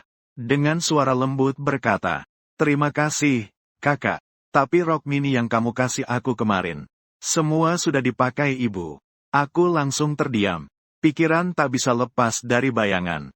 Ternyata kakak Sun benar-benar berani melakukan hal seperti itu. Sepertinya kondisi keuangannya saat itu tidak terlalu baik. Tapi ibu muda ini juga sangat kuat. Sampai merebut baju dari anaknya untuk dipakai. Memikirkan hal itu, aku memutuskan untuk membeli lebih banyak pakaian lain kali. Juga memilih beberapa dengan hati-hati untuk Xiao Suner. Hanya saja aku khawatir dengan tubuhnya yang menawan. Apakah bajunya akan robek karena terlalu ketat? Sambil terus memikirkan hal itu, saya dengan sabar melanjutkan membimbing gadis cantik belajar. Sampai akhirnya, karena Xiao Wanwan harus mandi, bimbingan ini pun berakhir. Saya meletakkan ponsel, sedang memikirkan apakah sudah waktunya beristirahat. Tiba-tiba terdengar ketukan pintu yang mendesak dari luar. Saya membuka pintu kamar. Ternyata di luar berdiri seorang wanita berpakaian piyama. Penampilannya masih cukup cantik. Nilai kecantikannya kira-kira sekitar 60 poin. Hanya saja tubuhnya agak kurus. "Halo, ada apa ya?" Saya bertanya dengan sopan. Wanita itu memandang wajah saya yang tampan dan gagah. Tak pelak tampak sedikit malu. Tapi memikirkan tujuan kedatangannya membuatnya mengumpulkan keberanian. Dengan sedikit tersipu berkata, "Bohlam lampu di kamar asrama kami rusak. Ingin merepotkan saya membantu memperbaiki sedikit. Sungguh tidak enak hati. Kami beberapa orang terlalu pendek. Tidak bisa menjangkaunya." Saya mendengar itu langsung ragu-ragu sedikit. Tengah malam dipanggil ke asrama perempuan untuk memperbaiki bohlam lampu. Kalau ketahuan ibu pengurus asrama, akan dianggap sebagai penyimpang dengan niat buruk. Itu akan sangat buruk. Saat itu benar-benar tidak bisa membela diri. Perempuan itu sepertinya melihat keraguan saya. Cepat-cepat berkata, "Rekan Fang Yuan, tenang saja. Kami pasti tidak akan melaporkan kamu. Saya baru saja melihat ibu pengurus asrama. Mereka berdua sedang bermain kartu. Biasanya mereka tidak akan berhenti sampai 1 jam lebih. Tolong bantu kami ya." Sambil berkata begitu dia diam-diam menarik ujung bajuku. Di tempat yang tidak bisa kulihat, wajah menunjukkan sedikit kegembiraan tersembunyi. Berpikir bisa memanfaatkan kesempatan untuk mendekati pria idolaku. Sungguh luar biasa. Namun menghadapi cara manja seperti itu dari gadis tersebut, aku sama sekali tidak tergoyahkan. Dengan cepat dan tanpa ampun melepaskan tangannya. Gadis itu merasa sedikit kecewa melihat itu. Tapi dia segera kembali ke topik utama. Bertanya, "Kalau begitu, bisakah kamu membantu kami dengan ini?" Meskipun merasa ini agak aneh, tapi aku selalu berhati baik. Setelah ragu cukup lama, aku memutuskan untuk membantu gadis ini. Saat itu di asrama perempuan, beberapa gadis yang berpakaian tipis berdiri di luar koridor. Dengan ekspresi tegang sambil mengintip. Dahi mereka semua berkeringat halus. Sepasang kaki putih panjang terlihat di bawah celana pendek. Di bawah cahaya lampu, terlihat sangat menggoda. Dan berdiri di antara para wanita, Lei Yujie besar Sen Yuyu. Saat ini sedang memegang sebuah teropong. Wajahnya penuh kecemasan sambil menggerutu. Kenapa belum juga datang? Kalau terus begini menunda-nunda, rencanaku bisa gagal total. Saat itu, gadis di sampingnya sedikit ragu bertanya, "Kakak senior, apakah kau yakin ingin melakukan ini?" "Benar." Sen Yuyu tersenyum percaya diri. "Karena rencana pengakuan cinta gagal, aku harus menggunakan cara paksa." Ternyata lampu dorem perempuan yang rusak. Semuanya adalah tipuan yang dirancang dengan cermat oleh Sen Yuyu. Tujuannya adalah untuk memancingku ke asrama perempuan, agar bisa menjalankan rencananya dengan cara paksa. Kawan junior Fang Yuan memang tampan. Tapi apakah kau terlalu berisiko melakukan ini? Nanti yang rusak adalah reputasimu sendiri. "Bos," seorang perempuan mengerutkan keningnya. Dengan wajah penuh kekhawatiran berkata. Sen Yuyu tersenyum santai tanpa peduli. Berkata, "Takut apa? Bagaimanapun orang tua saya hanya punya satu putri kesayangan. Harta mereka nanti semuanya jadi milikku. Setelah aku menikah dengan junior Fang Yuan, semua harta itu akan kuberikan padanya. Aku tidak percaya dia tidak akan tergerak hatinya. Soal perasaan, pelan-pelan membangunnya juga tidak terlambat." "Bos, kamu hebat banget." Perempuan di sampingnya mendengar itu lalu mengacungkan jempol pada dia. Dengan wajah penuh kekaguman. Di sisi lain, aku mengikuti perempuan itu sampai di bawah gedung asrama. Melihat tanda pakaian di dinding, hatiku mulai bertanya-tanya. Memperbaiki bohlam lampu. Apakah perlu sampai ke gedung asrama nomor 1 yang begitu jauh? Semakin kupikir semakin terasa ada yang tidak beres. Lalu dengan tenang bertanya kepada perempuan yang menunjukkan jalan. "Oh iya, teman sekelas. Kamu juga mahasiswa tahun pertama ya?" "Aku adalah perempuan tahun pertama." Tiba-tiba sedikit gemetar. Walaupun gerakannya sangat kecil, tapi aku yang jeli tetap menyadarinya. Aku langsung paham di dalam hati. Memang ada masalah. Malam-malam tiba-tiba memanggilku untuk memperbaiki bola lampu. Pasti ada niat buruk. Ketika berjalan ke pojok tangga asrama, aku melihat ke bawah ke ruang pengurus asrama. Terlihat para ibu asrama sedang dengan semangat bermain kartu dengan meriah. Aku langsung mendapat ide. Tiba-tiba berteriak keras, "Ibu, Bola lampu asrama perempuan rusak. Tolong bantu perbaiki sedikit. Gadis yang membawa jalan mendengar ucapan ini. Tiba-tiba tubuhnya gemetar hebat karena takut. Kakinya terhuyung-huyung. Hampir saja langsung terjatuh. Saya bereaksi sangat cepat. Segera meraih tangannya untuk menahan.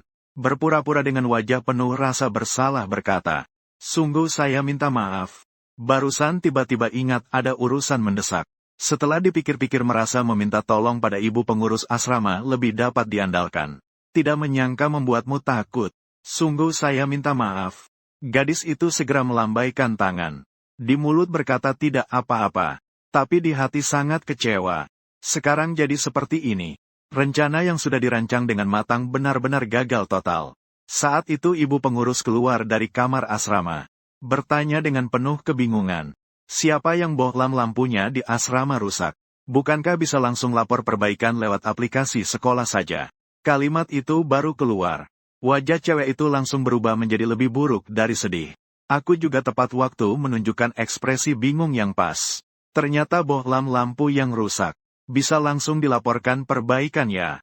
Mendengar kata itu, cewek itu merasa kedua kakinya melemah. Hampir tidak bisa berdiri tegak. Saat itu di matanya, ibu penjaga asrama dan kamu seperti dua iblis mengerikan. Membuat dia yang merasa bersalah seperti pencuri itu gugup selama-lama. Tidak bisa mengeluarkan sepatah kata pun. Aku yang memecah suasana canggung itu lebih dulu. Membuka mulut berkata, "Sepertinya kamu kurang tahu sekolah bisa lapor perbaikan lewat aplikasi ya." Cewek itu merasa seperti mendapat ampunan besar. Dengan terburu-buru mengangguk sangat cepat. Ibu penjaga asrama di sebelah melihat kami. Tatapan mata penuh keraguan. Hati diam-diam berpikir, kenapa kedua anak ini malam-malam melakukan hal seperti ini? Dengan akting yang buruk ini masih ingin mengelabui saya. Mengira saya sebagai pengawas asrama ini mudah tertipu.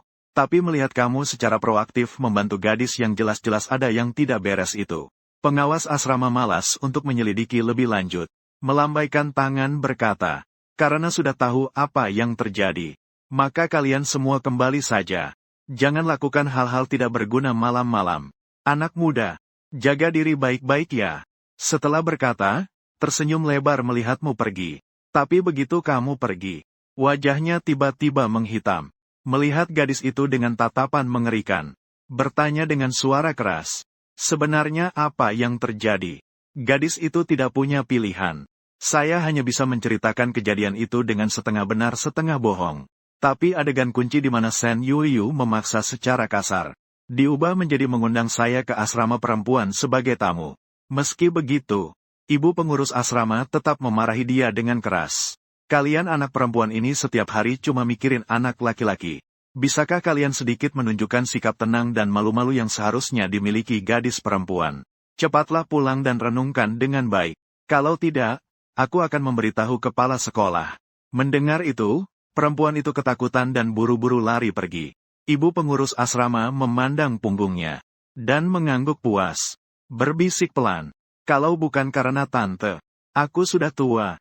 Mana ada kesempatan kalian anak gadis kecil ini. Mending lanjut main kartu saja. Di sisi lain, Sen Yuyu yang mengetahui rencananya gagal, wajah kecilnya memerah karena marah. Kedua tangan kecilnya mengepal erat. Hati saya penuh dengan rasa tersinggung. Fang Yuan Junior, kenapa IQ-mu bisa setinggi ini? Saya sudah menyiapkan segalanya. Ternyata hasilnya seperti ini. Hatiku sangat sakit. Setelah kembali ke asrama, saya kembali mengambil ponsel. Melihat pesan permintaan pertemanan di WeChat yang masih membanjir seperti ombak. Saya merasa kepala saya seperti akan meledak karena sakit. Sebenarnya siapa yang tidak bermoral membocorkan akun WeChat saya? Kalau saya menangkapnya, pasti saya akan memberinya pelajaran yang pedas. Saya sambil kesal berpikir, sambil menghapus banyak sekali permintaan pertemanan. Tapi sungguh melelahkan untuk menghapus begitu banyak. Akhirnya saya memutuskan untuk tidak melihat agar hati tidak terganggu. Tidak peduli lagi. Langsung tidur. Berencana untuk mengumpulkan tenaga kembali. Menyambut hari baru. Namun aku tidak tahu. Saat itu Li Muan sedang menatap layar ponsel dengan intens. Sambil terus bergumam, kakak cowok, kenapa belum juga menambah aku? Senior ini sudah sangat populer di dalam negeri pada tahun ketiga kuliah. Saat ini wajahnya yang halus sudah dipenuhi lingkaran hitam pekat. Sejak Limuan mengetahui akun WeChatku yang tersebar di internet, dia tak sabar untuk menambahku. Dia bahkan sengaja mengirim catatan khusus. Halo kakak Fang Yuan. Aku senior Limuan. Mohon tambah pertemanan. Namun Limuan menunggu dari pukul 8 malam sampai tengah malam pukul 12. Tetap saja tidak mendapat balasan dariku. Awalnya gumamannya adalah kakak cowok pasti ada hal sehingga belum menambah aku. Tanpa sadar berubah menjadi kakak cowok. Kenapa belum juga menambah aku? Situasi aneh ini membuat Limuan yang selama ini mulus di dunia hiburan dalam negeri. Semua mulai ragu. Apakah pesonaku sudah tidak sehebat dulu? Tapi melihat di Weibo, begitu banyak penggemar yang histeris memanggilku istri mereka. Limuan yang tidak percaya akan nasibnya, terus menunggu hingga fajar. Hingga muncul 2 lingkaran hitam besar di bawah matanya. Keesokan harinya, Limuan memutuskan dengan tegas untuk membatalkan beberapa kegiatan belakangan ini. Bersiap untuk mencari aku sendiri. Untuk menyelesaikan masalah ini dengan jelas. Setelah dia menggosok gigi dan cuci muka. Setelah sarapan, dia segera pergi ke lapangan olahraga Universitas Zonghua lagi. Berbeda dengan kemarin. Pagi sudah pukul 8 lebih. Sinar matahari sudah terasa menyengat dan tidak nyaman. Sungguh sangat panas. Para pembimbing dan pelatih di lapangan. Melihat cuaca ini mereka juga mengerutkan kening. Kalau begini terus, mungkin para siswa tidak akan kuat. Namun pelatihan harus tetap dilanjutkan. Hanya saja intensitasnya harus dikurangi sedikit. Hanya melihat cuaca seperti ini, tidak bisa menahan diri untuk mengeluh. Saat itu di kelas 3 jurusan kedokteran. Ketua kelas Su Yan sedang mengorganisir para siswi untuk berbaris. Masih di tempat yang sama seperti kemarin. Ye Qingzu dan yang lain belum datang. Tapi pengalaman memberitahu semua orang. Bagaimanapun tidak ada yang ingin dimarahi sejak pagi buta. Menunggu instruktur datang. Jika tidak bisa melakukannya, mungkin akan mendapat teguran. Tidak jelas apakah pelatihan militer siswi benar-benar seperti ini. Tapi mempersiapkan diri lebih awal selalu tidak salah.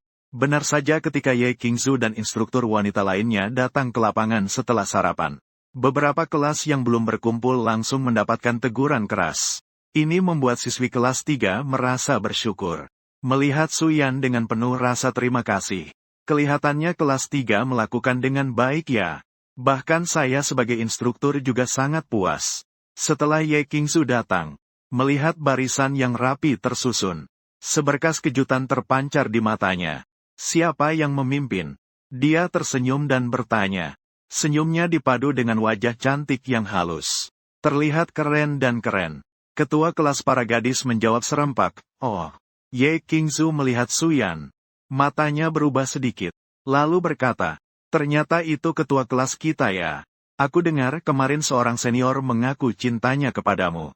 Dan memberimu mobil mewah serta sebuah rumah sebagai hadiah. Benarkah itu?" Ini langsung memancing tawa geli para gadis di samping. Ternyata bahkan Ye Qingzu yang biasanya dingin juga suka bergosip ya. Semua merasa jarak antara mereka langsung terasa jauh lebih dekat. Adapun Su Yan, sama sekali tidak menyangka akan ditanya seperti ini. Mendengar tawa para gadis, semakin merasa canggung. Urusan sendiri ternyata sudah diketahui oleh instruktur. Dan bahkan diucapkan di depan umum. Benar-benar seperti penghinaan terbuka. Dia menangkap sekilas ejekan di mata Ye Qingzu. Menyadari bahwa dirinya sedang dipermainkan. Melapor ke instruktur tidak disetujui. Su Yan menaikkan suaranya dengan kebohongan. Jawab, "Oh, bagus kalau tidak disetujui. Kalau tidak, teman-teman kelas 3 kita pasti akan lebih perhatian." Ye Qingzu berkata dengan senyum penuh makna. Bahkan setelah mendengar sang lawan menolak jawabannya. Hati sendiri juga menjadi sangat lega. Sekali lagi menimbulkan gelak tawa. Memang kalau Su Yan benar-benar menerima pengakuan itu, para gadis di kelas 3 pasti akan sangat kecewa. Dewa tampan mereka tiba-tiba diambil orang lain. Siapapun tidak bisa menerimanya. Namun melalui forum sekolah, sebenarnya semua orang sudah tahu tentang hal ini. Jadi suasananya cukup tenang dan damai. Setelah selesai bagian ngobrol santai, Ye Qingzu kembali ke sikapnya yang serius dan dingin sebelumnya. Sekarang berdiri dengan sikap militer selama setengah jam dulu. Berita ini langsung memicu banyak keluhan ketidakpuasan. Baru saja ngobrol dengan baik-baik, lalu langsung mulai pelatihan resmi. Dan langsung dimulai dengan yang paling sulit, berdiri sikap militer. Orang yang pernah menjalani pelatihan militer tahu. Gerakan yang terlihat sederhana ini justru sangat menguji daya tahan dan kekuatan fisik. Berdiri diam selama setengah jam. Bagi orang biasa, itu benar-benar pengalaman seperti mimpi buruk. Ngapain mengeluh sih? Saya baru saja memuji kalian. Ini sudah mulai santai saja. Ayo pergi, kata Ye Qingzu dengan tegas. Meskipun hati menolak, para gadis hanya bisa menurut perintah dan mulai berdiri. Satu-satunya orang yang mungkin senang hanyalah Suyan. Akhirnya dia bisa lepas sementara dari olok-olok para gadis. Bagi dia, sejak mendapatkan kekuatan fisik yang berkali-kali lipat dari orang biasa, menghabiskan waktu sedikit ini sama sekali bukan masalah. Para siswa kelas 1 mulai latihan fisik dan ketahanan mental intensif baru lagi. Seluruh lapangan hampir berubah menjadi hijau kamuflase.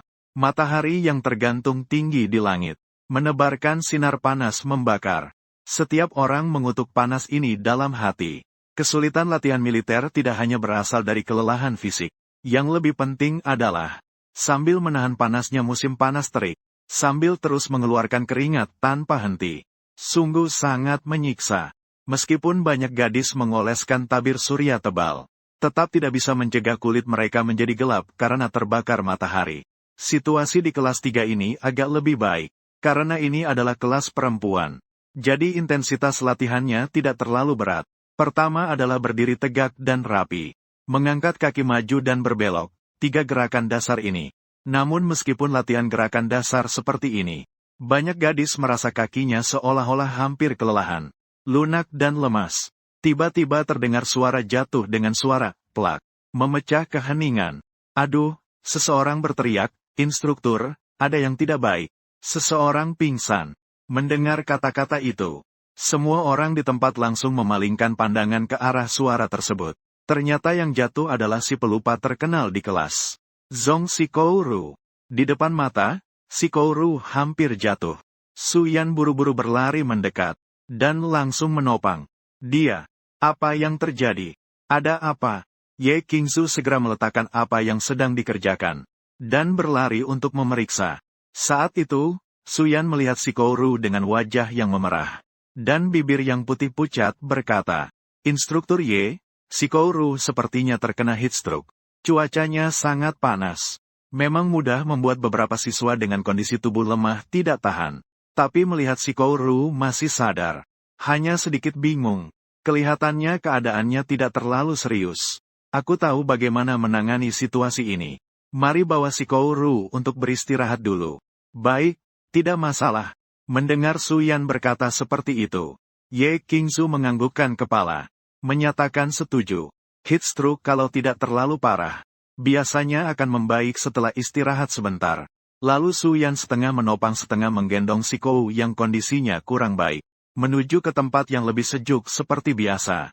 Saat itu seorang pelatih wanita yang agak tua datang mendekat. Qingzu, terjadi apa? Ada seorang murid yang pingsan karena heat stroke. Jawab Ye Qingzu. Anak muda zaman sekarang tubuhnya benar-benar rapuh ya. Ini sudah yang ke-30 kalinya ada yang jatuh. Pelatih yang lebih tua itu menghela nafas. Kalau begitu kamu harus lebih berhati-hati. Jangan sampai ada murid mengalami kecelakaan. Bagaimana keadaan yang heat stroke itu? Untungnya tidak parah. Kepala kelas saya sudah membawanya untuk istirahat. Kelihatannya hanya heat stroke ringan. Seharusnya tidak akan ada masalah besar, kata Ye Qingzu sambil berjalan. Kalau begitu saya pergi dulu. Baik, Kapten pria mengantar sampai pergi. Tatap mata Ye Qingzu tertuju pada Suyan yang jauh di sana. Sosok itu tampak sangat dapat diandalkan.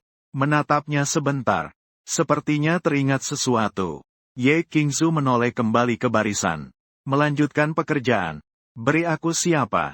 Aku mau minum air. Baru saja duduk, Shikouru meminta dengan suara lemah, melihat bibirnya yang pecah-pecah dan mengelupas. Sudah pasti karena kekurangan air.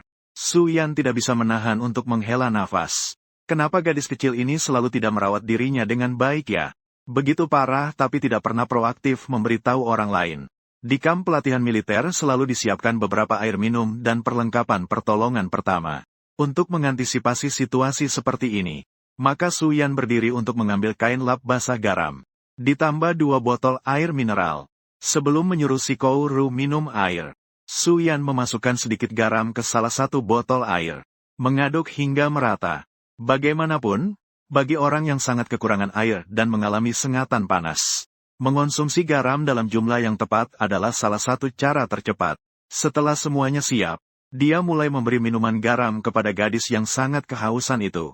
Di sisi lain, dia mengambil handuk basah yang lain, dan perlahan mengusap keringat di wajah dan belakang leher Shikouru. Pada saat itu, tanpa lensa yang menutupi dan tanpa rambut yang menyebar, wajah yang tersingkap di depan pintu yang agak terbuka itu tampak jelas. Fitur wajah yang halus dengan bulu mata yang panjang, pipi yang masih memiliki kesan bulat khas anak-anak, kulit yang putih bercahaya.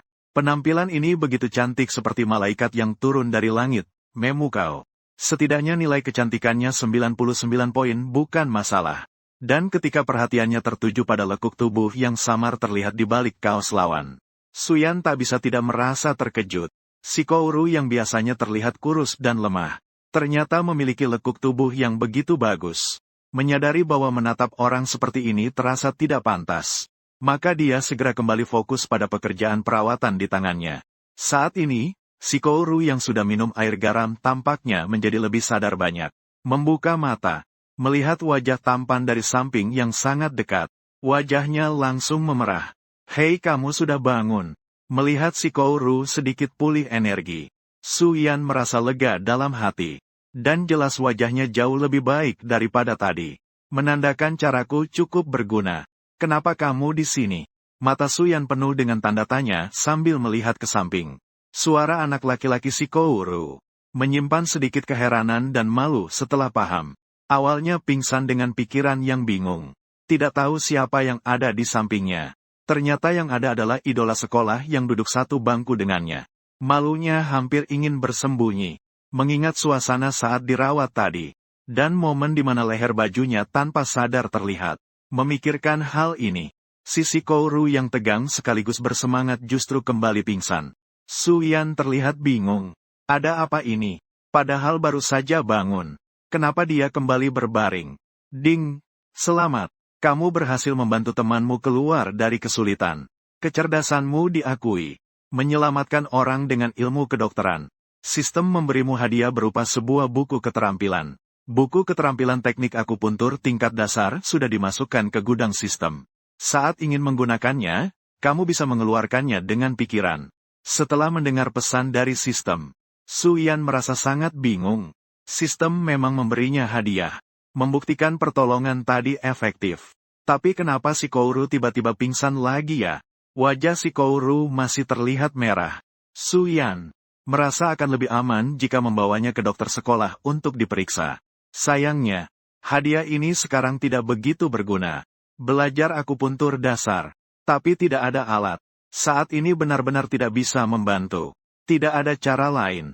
Terpaksa segera membawanya ke ruang medis. Su Yan dengan lembut mengangkat kedua tangan. Shikouru menggendongnya dengan cara gaya pelukan putri. Ye Qingzu yang tidak jauh dari situ memperhatikan situasi ini. Bertanya apa yang terjadi. Apakah teman sekelas itu merasa tidak enak badan? Su Yan dengan cemas berkata. Gejala panas dalam sudah membaik. Tapi dia tiba-tiba pingsan lagi. Aku ingin membawanya ke ruang medis sekolah untuk diperiksa. Kalau begitu cepat pergi saja. Jangan sampai terlambat. Ye Qingzu mengangguk. Setelah mendapatkan persetujuan dari Ye Qingzu, Su Yan tidak menunda lagi. Memeluk Shikouru sambil berjalan keluar menuju lapangan. Tetapi pelukan ini langsung menjadi pusat perhatian seluruh tempat. Terutama ketika semua orang menyadari. Orang ini ternyata adalah dewa pria yang diakui seluruh sekolah, Su Yan. Para gadis yang sedang berlatih menjadi sangat bersemangat. Melihat Su Yan berjalan melewati mereka, yang memeluk Shikouru di pelukannya. Tempat itu langsung riuh dengan teriakan dan suara iri yang bergantian.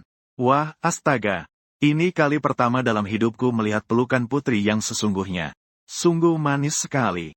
Aku juga berharap Su Yan bisa memelukku seperti ini sekali saja. Bagaimana bisa dewa priaku memeluk orang lain? Sedih, cemburu nih. Dewa pria Su Yan, aku juga mencintaimu. Dewa pria, letakkan dia dan peluk aku. Tolong, kakak. Suasana di lapangan berubah menjadi sangat meriah dalam sekejap. Karena tindakan prakatanya ini, semua gadis yang sedang berlatih berhenti melakukan gerakan mereka. Tajam menatap sosok mereka yang pergi. Mata mereka penuh dengan rasa iri. Gadis-gadis dari kelas 3 jurusan kedokteran bahkan merasa cemburu. Seandainya orang yang pingsan tadi adalah dirinya sendiri. Kalau begitu, sekarang berbaring dalam pelukan Suyan. Orang yang menjadi iri seluruh mahasiswi tahun pertama di sekolah. Seharusnya adalah dirinya sendiri. He Lianyi yang terus memperhatikan Suyan semakin menekan bibirnya dengan marah. Seperti memakan sesuatu yang pahit dan menyebalkan. Kenapa selalu si Kouru ini? Kenapa setiap kali dia yang mendapat kesempatan mendekati Suyan si dewa pria? Kemarin saat memilih tempat duduk, dia yang duluan merebut tempat di sebelah Suyan. Memikirkan hal ini, He Lianyi semakin marah. Dan tidak jauh dari sana, Suyan yang belum meninggalkan lapangan. Mendengar berbagai bisikan dari teman-teman perempuan. Dalam hati menghela napas. Kalian ini sedang ngomong apa sih? Suyan segera mempercepat langkahnya. Berharap bisa cepat meninggalkan tempat kacau ini. Bising apa sih? Lihat cowok ganteng sampai lupa diri ya. Latihannya terlalu ringan ya.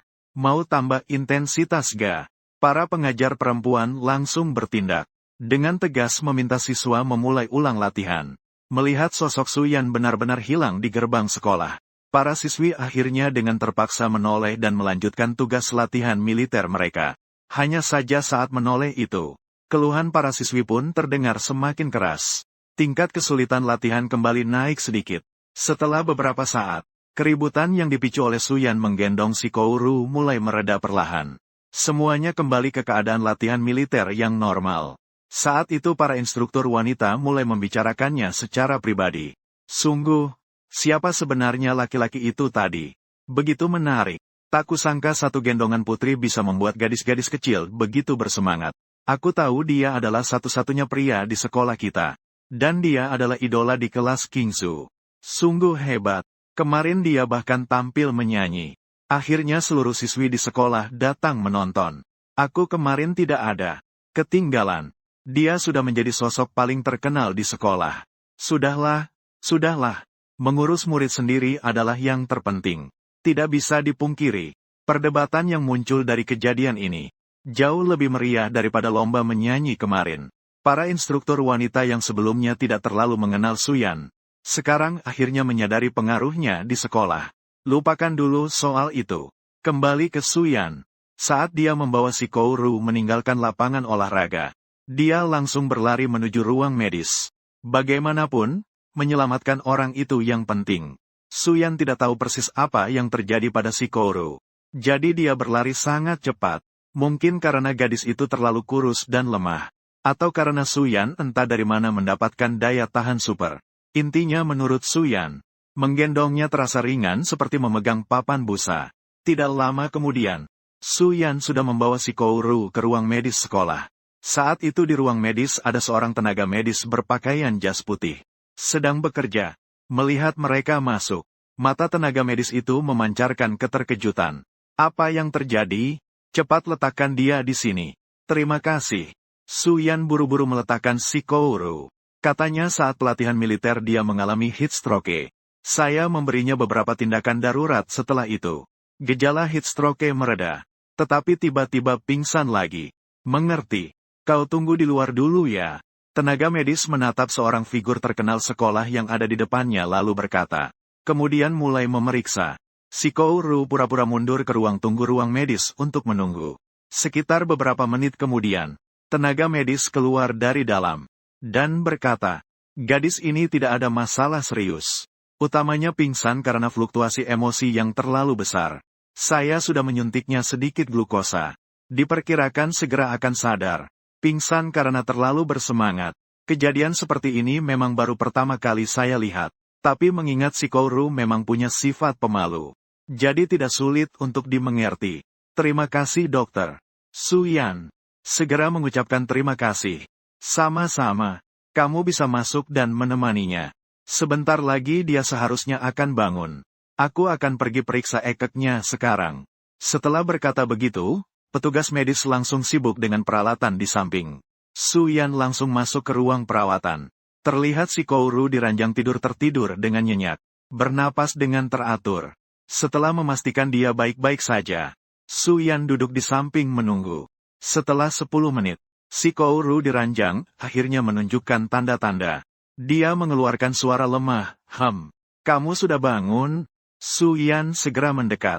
Siswa Su Yan terlihat bingung melihat sekeliling. Si Kouru tahu bahwa dia sedang di ruang medis. Maaf merepotkanmu. Tidak apa-apa, tidak apa-apa. Su Yan tersenyum menjawab. Lagi pula sebagai teman sekelas membantu adalah hal yang harus dilakukan. Saat itu petugas medis masuk. Sudah bangun ya? Kebetulan saya juga ingin mengingatkan pacar kamu ini. Pacarmu mengalami anemia. Kamu tidak tahu ya? Pacar dan pacar anemia. Satu kalimat membuat keduanya terdiam. Namun petugas medis tetap berbicara lancar. Saya bilang kalian anak muda ini. Jangan berlebihan. Harus lebih memperhatikan kesehatan. Kata-kata ini membuat keduanya sangat canggung.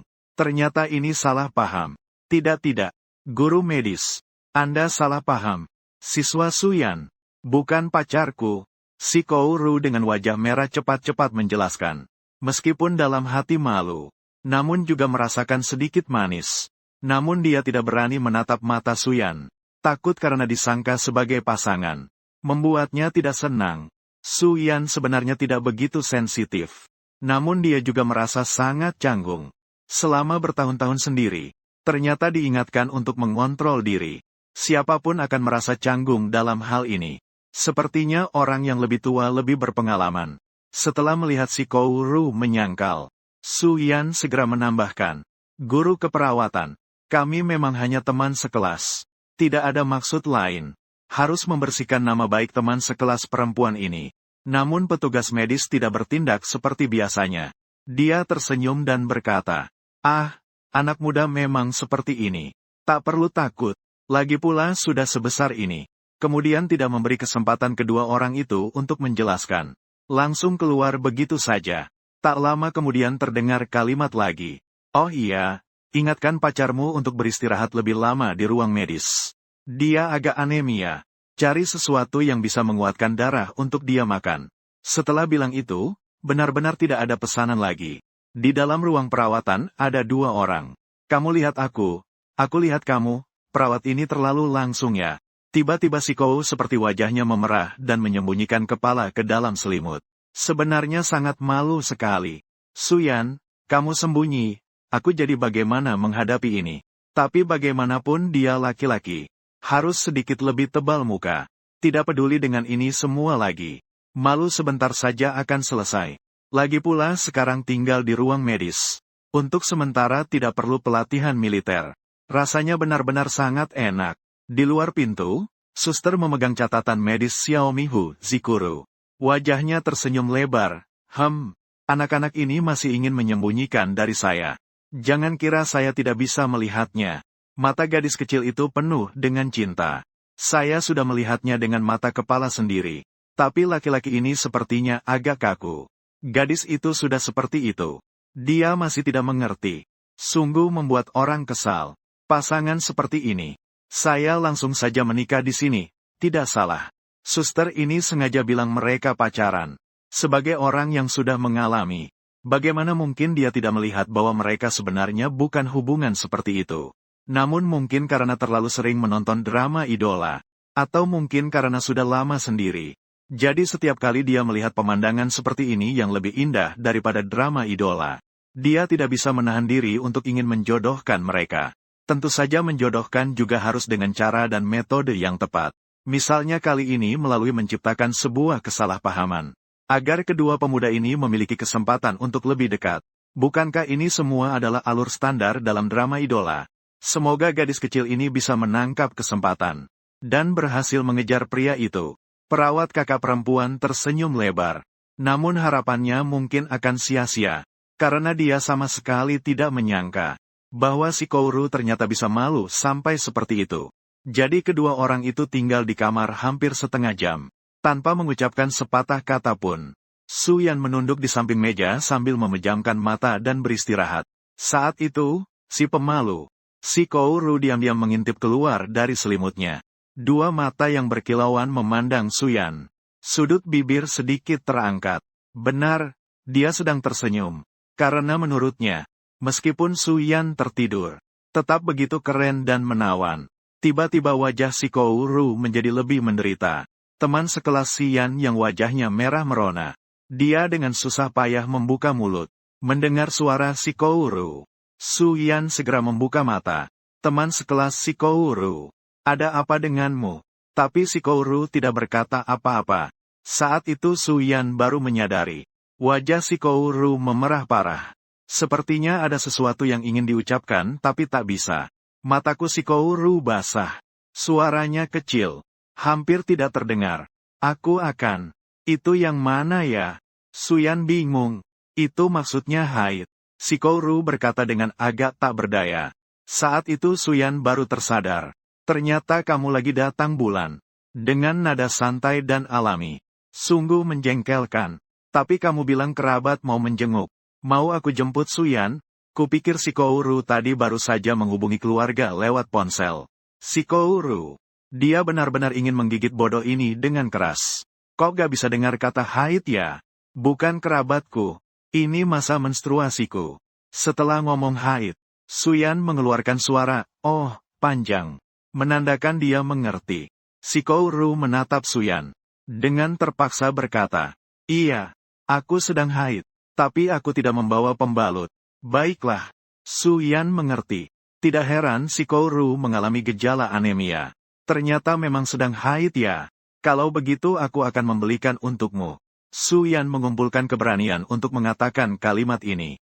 Bagaimanapun juga, membeli pembalut untuk perempuan. Dia belum pernah melakukan hal seperti itu. Hal semacam ini cukup pribadi. Biasanya hanya pacar yang melakukannya. Tapi dalam situasi sekarang, tidak bisa memikirkan begitu banyak. Jadi Su Yan berkata, kamu istirahat saja dulu di sini. Aku akan segera kembali, ya. Sang gadis yang pelupa mengangguk dengan patuh. Lalu Su Yan meninggalkan ruang medis. Toko kecil di Universitas Zonghua tidak sedikit. Untuk membeli pembalut dengan cepat. Su Yan langsung pergi ke toko kecil terdekat. Baru masuk, dia melihat beberapa gadis juga sedang berbelanja. Aku ingat pembalut seharusnya ada di bagian perlengkapan rumah tangga, kan? Su Yan bergumam sendiri. Berjalan menuju tempat khusus perlengkapan rumah tangga. Munculnya Su Yan menarik perhatian beberapa gadis. Bukankah itu Su Yan, satu-satunya cowok di sekolah kita? Iya, dia datang membeli sesuatu. Tampilannya sangat tampan. Andai saja dia jadi pacarku. Hahaha, mimpi banget. Kalau kamu punya pacar, aku harus yang pertama. Kamu benar-benar menyebalkan. Dua gadis yang sedang berbelanja itu berbisik-bisik. Mata mereka terus mengawasi Su Yan. Sementara itu, pandangan Su Yan mengamati rak barang bola-balik. Handuk, sikat gigi, deterjen pakaian warna pink. Ada tisu. Jadi pembalut seharusnya ada di dekat sini. Tapi Su Yan melihat rak tisu yang penuh. Sedikit pusing. Yang mana pembalutnya ya? Sebagai pria yang tidak pernah memahami produk wanita, membeli pembalut dari awal sudah membingungkan Su Yan. Bagi dia, semua tisu ini terlihat sama saja. Saat itu tidak jauh. Seorang sales perempuan yang diam-diam mengamatinya masuk mendekat. Hai, mas pria ganteng, butuh bantuan? Matanya terus melihat Su Yan. Senyumnya sangat manis. Di universitas perempuan ternyata ada pria setampan ini. Su Yue tidak menyangka dia hanya ragu sebentar. Tapi malah menarik perhatian lawan bicara. Sedikit terkejut. Biasanya mahasiswa suka memilih sendiri barangnya. Tidak suka tenaga penjual yang terus mengikuti untuk menjual. Terutama omongan yang berlebihan. Sekarang ingin membeli pembalut. Jika ketahuan oleh tenaga penjual, pasti akan memicu tatapan yang memalukan. Tapi sekarang dalam situasi seperti ini, sepertinya tidak bisa tidak minta bantuan. Su Yan tersenyum tanpa daya. Katakan halo. Saya ingin membeli beberapa pembalut. Mendengar Su Yan memanggilnya kakak perempuan. Senyuman tenaga penjual jadi lebih cerah. Baiklah, tidak masalah. Anda ingin membeli pembalut. Sampai akhir pembicaraan, suara tenaga penjual jelas meningkat beberapa desibel. Dia membelalakan mata. Melihat Su Yan dengan tidak percaya. Jelas sangat terkejut. Ucapan mereka juga didengar oleh beberapa gadis tidak jauh dari situ. Mereka juga menunjukkan ekspresi terkejut yang sama.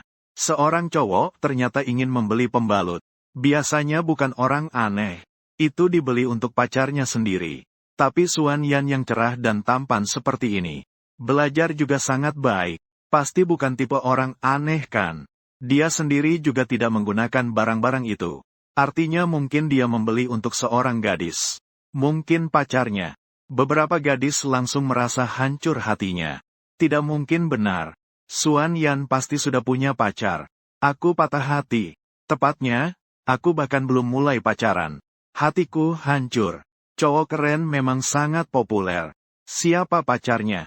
Aku harus bersaing dengannya dengan serius. Dua orang tak jauh dari situ. Tidak menyadari tindakannya sendiri. Sudah menimbulkan gelombang besar di hati sekelompok gadis kecil. Suyan mendengar suara begitu keras dari lawan bicara. Juga terdiam. Bisakah kamu bicara pelan sedikit? Dia menatapnya dengan sedikit putus asa. Suara keras mendadak dari petugas penjualan tadi. Pasti didengar semua orang di supermarket. Sekarang dia pertama kali membeli pembalut untuk perempuan jadi terbongkar. Sungguh sangat memalukan. Saat berpikir nanti di sekolah, semua orang akan menganggap dia aneh. Suyan merasa sangat terpuruk. Ini adalah pengalaman pertamanya membeli pembalut. Keberuntungannya terlalu buruk. Petugas penjualan sadar suara yang dia keluarkan mungkin terlalu keras. Segera meminta maaf. Maaf. Kamu membeli untuk pacarmu kan? Bagaimanapun, Suyan tampaknya bukan orang jahat. Bukan begitu. Suyan menggelengkan kepala. Menjelaskan bahwa dia membeli untuk teman sekelasnya. Saat latihan militer, temannya pingsan. Baru saja haid. Memintaku untuk membantunya membeli pembalut. Penjual barang dengar itu sedikit iri berkata, kalau begitu dia pasti sangat senang. Kalau kamu melakukan seperti ini.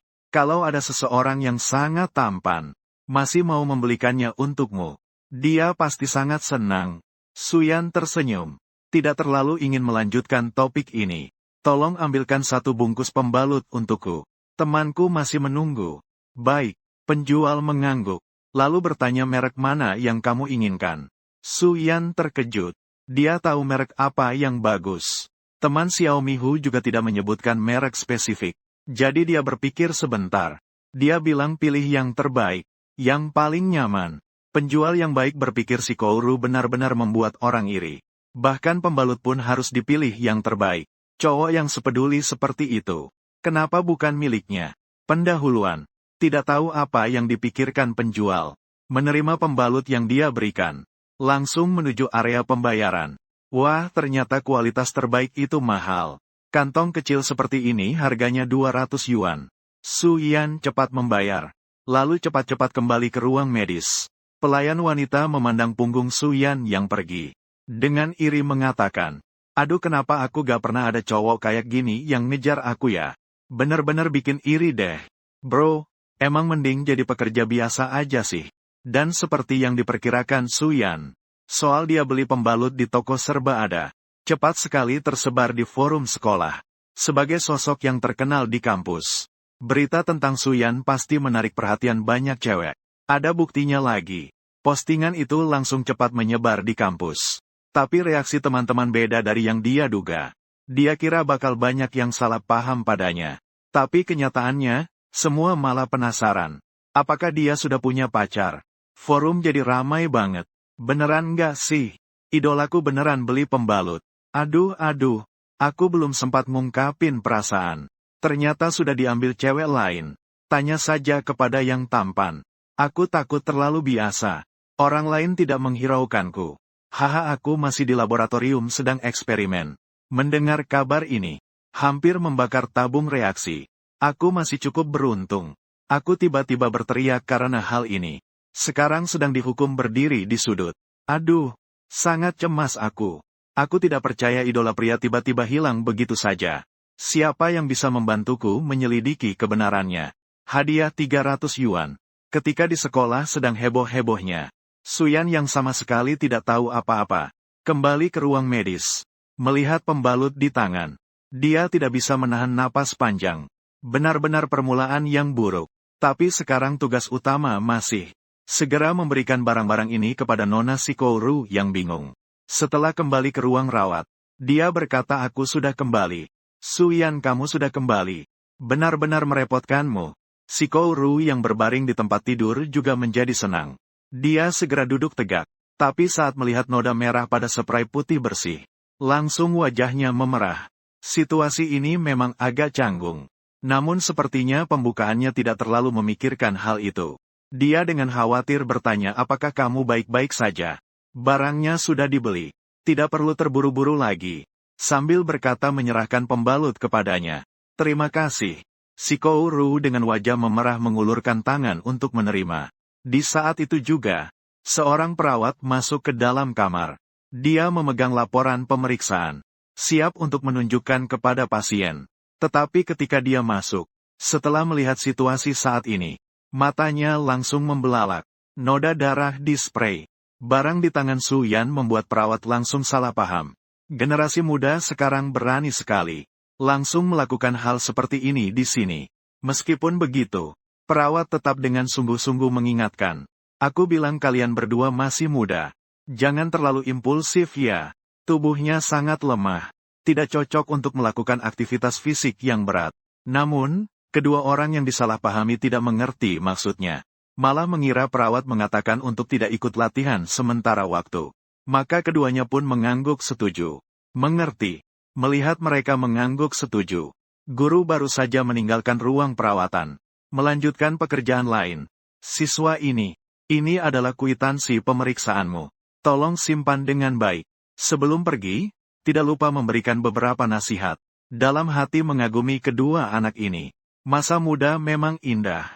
Hal seperti ini pasti tidak bisa dilakukan oleh diriku saat itu. Si Kou yang menerima hasil tes lab, seolah menyadari tatapan lawan sedikit aneh. Tidak bisa tidak merasa heran. Apa yang terjadi? Sikap ini sepertinya tidak ada masalah besar. Su Yan memutuskan kembali ke lapangan latihan. Si Kou, kau juga cepat sembuh ya. Semangat, jarang-jarang aku bingung. Perempuan itu juga dengan berani memberi semangat. Membalas satu kata. Setelah mengucapkan terima kasih, anak laki-laki itu pergi. Ketika di ruangan tinggal hanya gadis dan dokter saja. Wanita itu tertawa dan berkata, gadis-gadis harus memperhatikan lingkungan sekitar ya. Bagaimanapun juga hal seperti ini pengaruhnya tidak baik. Si Kou seperti kebingungan total. Malunya apa juga? Mana ada gadis yang sebebas itu seperti yang kau bilang. Juga bukan orang yang tidak mengerti situasi. Lalu dia menambahkan, aku tahu hal seperti itu. Sekali dimulai, akan menjadi semakin berani. Tapi tetap harus menjaga tubuh sendiri ya. Mendengar kata-kata ini, wajah si Kou makin memerah. Ternyata disangka telah terjadi hal yang memalukan itu. Bukan seperti itu. Ini hanya sedikit bingung karena menstruasi. Wajahnya segera memerah seperti hati babi. Segera meluruskan fakta. Mendengar itu, perawat di seberang terdiam cukup lama. Ternyata yang benar-benar salah paham adalah dirinya sendiri. Guru keperawatan tampak sangat tak berdaya. Salah paham ini benar-benar menjadi besar. Sepertinya memang terlalu banyak menonton drama idola ya. Salahku. Guru keperawatan melihat si Kouru yang polos. Dalam hati berdoa diam-diam. Di sisi lain, Su Yan yang belum tahu dirinya disalahpahami oleh guru keperawatan. Tidak lama kemudian kembali ke lapangan olahraga. Saat ini para mahasiswi tahun pertama sedang istirahat di lapangan. Mungkin hari ini terlalu banyak siswa yang terkena heat stroke dan pingsan. Para instruktur memutuskan untuk mengurangi latihan secara tepat. Lagi pula ini adalah mahasiswa perempuan yang kondisi fisiknya relatif lebih lemah. Terlalu keras pasti tidak cocok. Dan frekuensi istirahat sekarang juga meningkat cukup banyak. Su Yan masih belum tahu perubahan ini. Tapi dia melihat semua orang sedang istirahat. Langsung segera bergegas ke sana. Bagaimana dengan siswa Su Yan si Kou? Saat itu, Ye Qingzu yang menjadi instruktur keluar dari area istirahat. Bertanya, syukurlah tidak ada masalah besar. Hanya sedikit lemah dan anemia. Istirahat lebih banyak saja baik. Su Yan menjawab dengan serius. Ye Qingzu mengangguk. Kalau tidak apa-apa lebih baik. Kemudian dia berkata, sekarang adalah waktu istirahat. Kamu pasti lelah berlari-lari ke sana kemari. Istirahat dulu sebentar. Perhatian yang datang tiba-tiba ini membuat Su Yan terdiam sebentar. Tetapi dia tidak terlalu memikirkannya. Mengangguk. Sudah oke. Terima kasih atas perhatian instruktur Ye. Sudah seharusnya. Di wajah Ye Qingzu yang dingin namun cantik, tidak ada ekspresi khusus. Kepala kelas, kau sudah kembali. Ketika Suyan masuk ke ruang istirahat kelas 3 jurusan kedokteran, gadis-gadis yang sedang istirahat dan minum air bersorak. Suyan tersenyum. Kalau aku tidak kembali, pasti kalian bilang aku malas. Haha, tidak kok. Kepala kelas memimpin buat malas-malasan. Kita juga bisa mengikuti malas-malasan. Para gadis tertawa terbahak-bahak. Salah satu gadis dengan nakal berkata, begitulah. Suasana yang tadinya tenang menjadi ramai. Suyan sambil menyapa semua orang. Sambil berjalan ke tempat dia meletakkan air mineral. Baru saja duduk. Dikerumuni oleh sekelompok cewek yang cerewet. Kalau pemandangan ini dilihat oleh cowok di luar sana, pasti akan sangat iri. Banyak cewek mengelilingi satu cowok. Bagaikan perlakuan seorang raja. Sayangnya Suyuan tidak merasa senang karena itu. Sejak masuk sekolah, di sekitarnya selalu ada cewek. Dia sudah terbiasa dengan suasana seperti ini. Menghadapi para cewek ini, dia sama sekali tidak terpengaruh. Melihat mereka mendekat padanya, wajahnya penuh dengan rasa tidak suka. Kalian ngapain sih? Begitu aku pulang langsung didatangi. Panas banget. Haha, ketua kelas berbahagia tapi tidak menyadarinya. Tidak tahu bersyukur. Banyak cewek mengelilingimu, bukankah itu bagus? Iya ya. Para gadis tertawa sambil membantah. Tentu saja ini hanya bercanda saja. Siapa yang berani benar-benar membuat pacar idolanya marah? Tidak bagus. Aroma parfum kalian terlalu kuat. Membuatku pusing. Suyan menggelengkan kepala sambil berkata. Para gadis sangat menyebalkan. Berani-beraninya mengeluh aroma parfum terlalu kuat. Seorang gadis cemberut, dengan ketidakpuasan berkata kepada Suyan. Kepala kelas, apakah ada yang bilang, kamu sangat pria sejati. Benar-benar tidak peka sama sekali. Meskipun begitu, selain hal itu, Suyan hampir sempurna dalam hal lain. Para gadis masih sangat mengidolakannya. Begitulah, semua orang berbicara sambil tertawa. Kamu satu kalimat, aku satu kalimat. Mengobrol dengan sangat menyenangkan. Mungkin karena suasana di tempat sangat bagus. Atau karena rasa kebersamaan yang terbentuk selama pelatihan militer beberapa hari ini. Para mahasiswa baru yang baru masuk universitas ini, semua merasa semakin dekat satu sama lain. Bahkan Suyan juga begitu. Pada hari pertama kuliah dia masih pusing tentang bagaimana bergaul dengan perempuan. Tapi sekarang merasa cukup baik. Ketua kelas saat itu karena takut Suyan akan merasa tidak suka. Terus menempel sambil main ponsel, Helian Yi bertanya, apakah kamu sudah punya pacar? Nada bicaranya sedikit cemburu. Pacar? Masa sih? Sue pria idola. Kamu mulai punya pacar kapan? Para perempuan di samping juga terkejut mendengarnya. Suasana agak murung. Aku tidak punya kok. Suyan mendengar Helian Yi bertanya seperti itu. Juga terkejut sejenak. Tidak mengerti kenapa dia berkata seperti itu. Kamu lihat ada yang bilang di forum sekolah. Hari ini melihatmu membeli pembalut. Helian Yi menunjuk ke ponsel dan berkata, sekarang seluruh sekolah mengira kamu punya pacar. Suyan hampir terkejut sampai rahangnya terjatuh. Urusan membeli pembalut sendiri sudah diketahui seluruh sekolah. Ini terlalu memalukan, kan? Saat itu Suyan merasa sangat canggung di dalam hati. Tapi dia masih tersenyum pahit dan berkata, saya baru datang 2 hari. Mana ada pacar? Pembalut itu untuk si Kouru. Dia tiba-tiba datang masa haidnya. Setelah mendengar penjelasan Suyan, tahu dia tidak punya pacar. Para gadis pun menghela napas lega. Tapi juga tidak bisa menahan kekaguman. Ternyata itu pembalut untuk si Kouru yang tiba-tiba datang masa haidnya. Tindakan seperti ini sungguh sangat menghangatkan hati. Tentu saja para wanita juga sedikit cemburu. Seandainya saja itu aku. Helian Yi bahkan menunjukkan wajah yang tidak terima. Meskipun bukan omong kosong. Punya pacar. Tapi dia membeli pembalut untuk si Kouru. Membuatnya sangat tidak senang. Kelas ketua, jika aku sedang haid, bisakah kau membelikanku pembalut? Helian Yi begitu berpikir. Di dalam hati.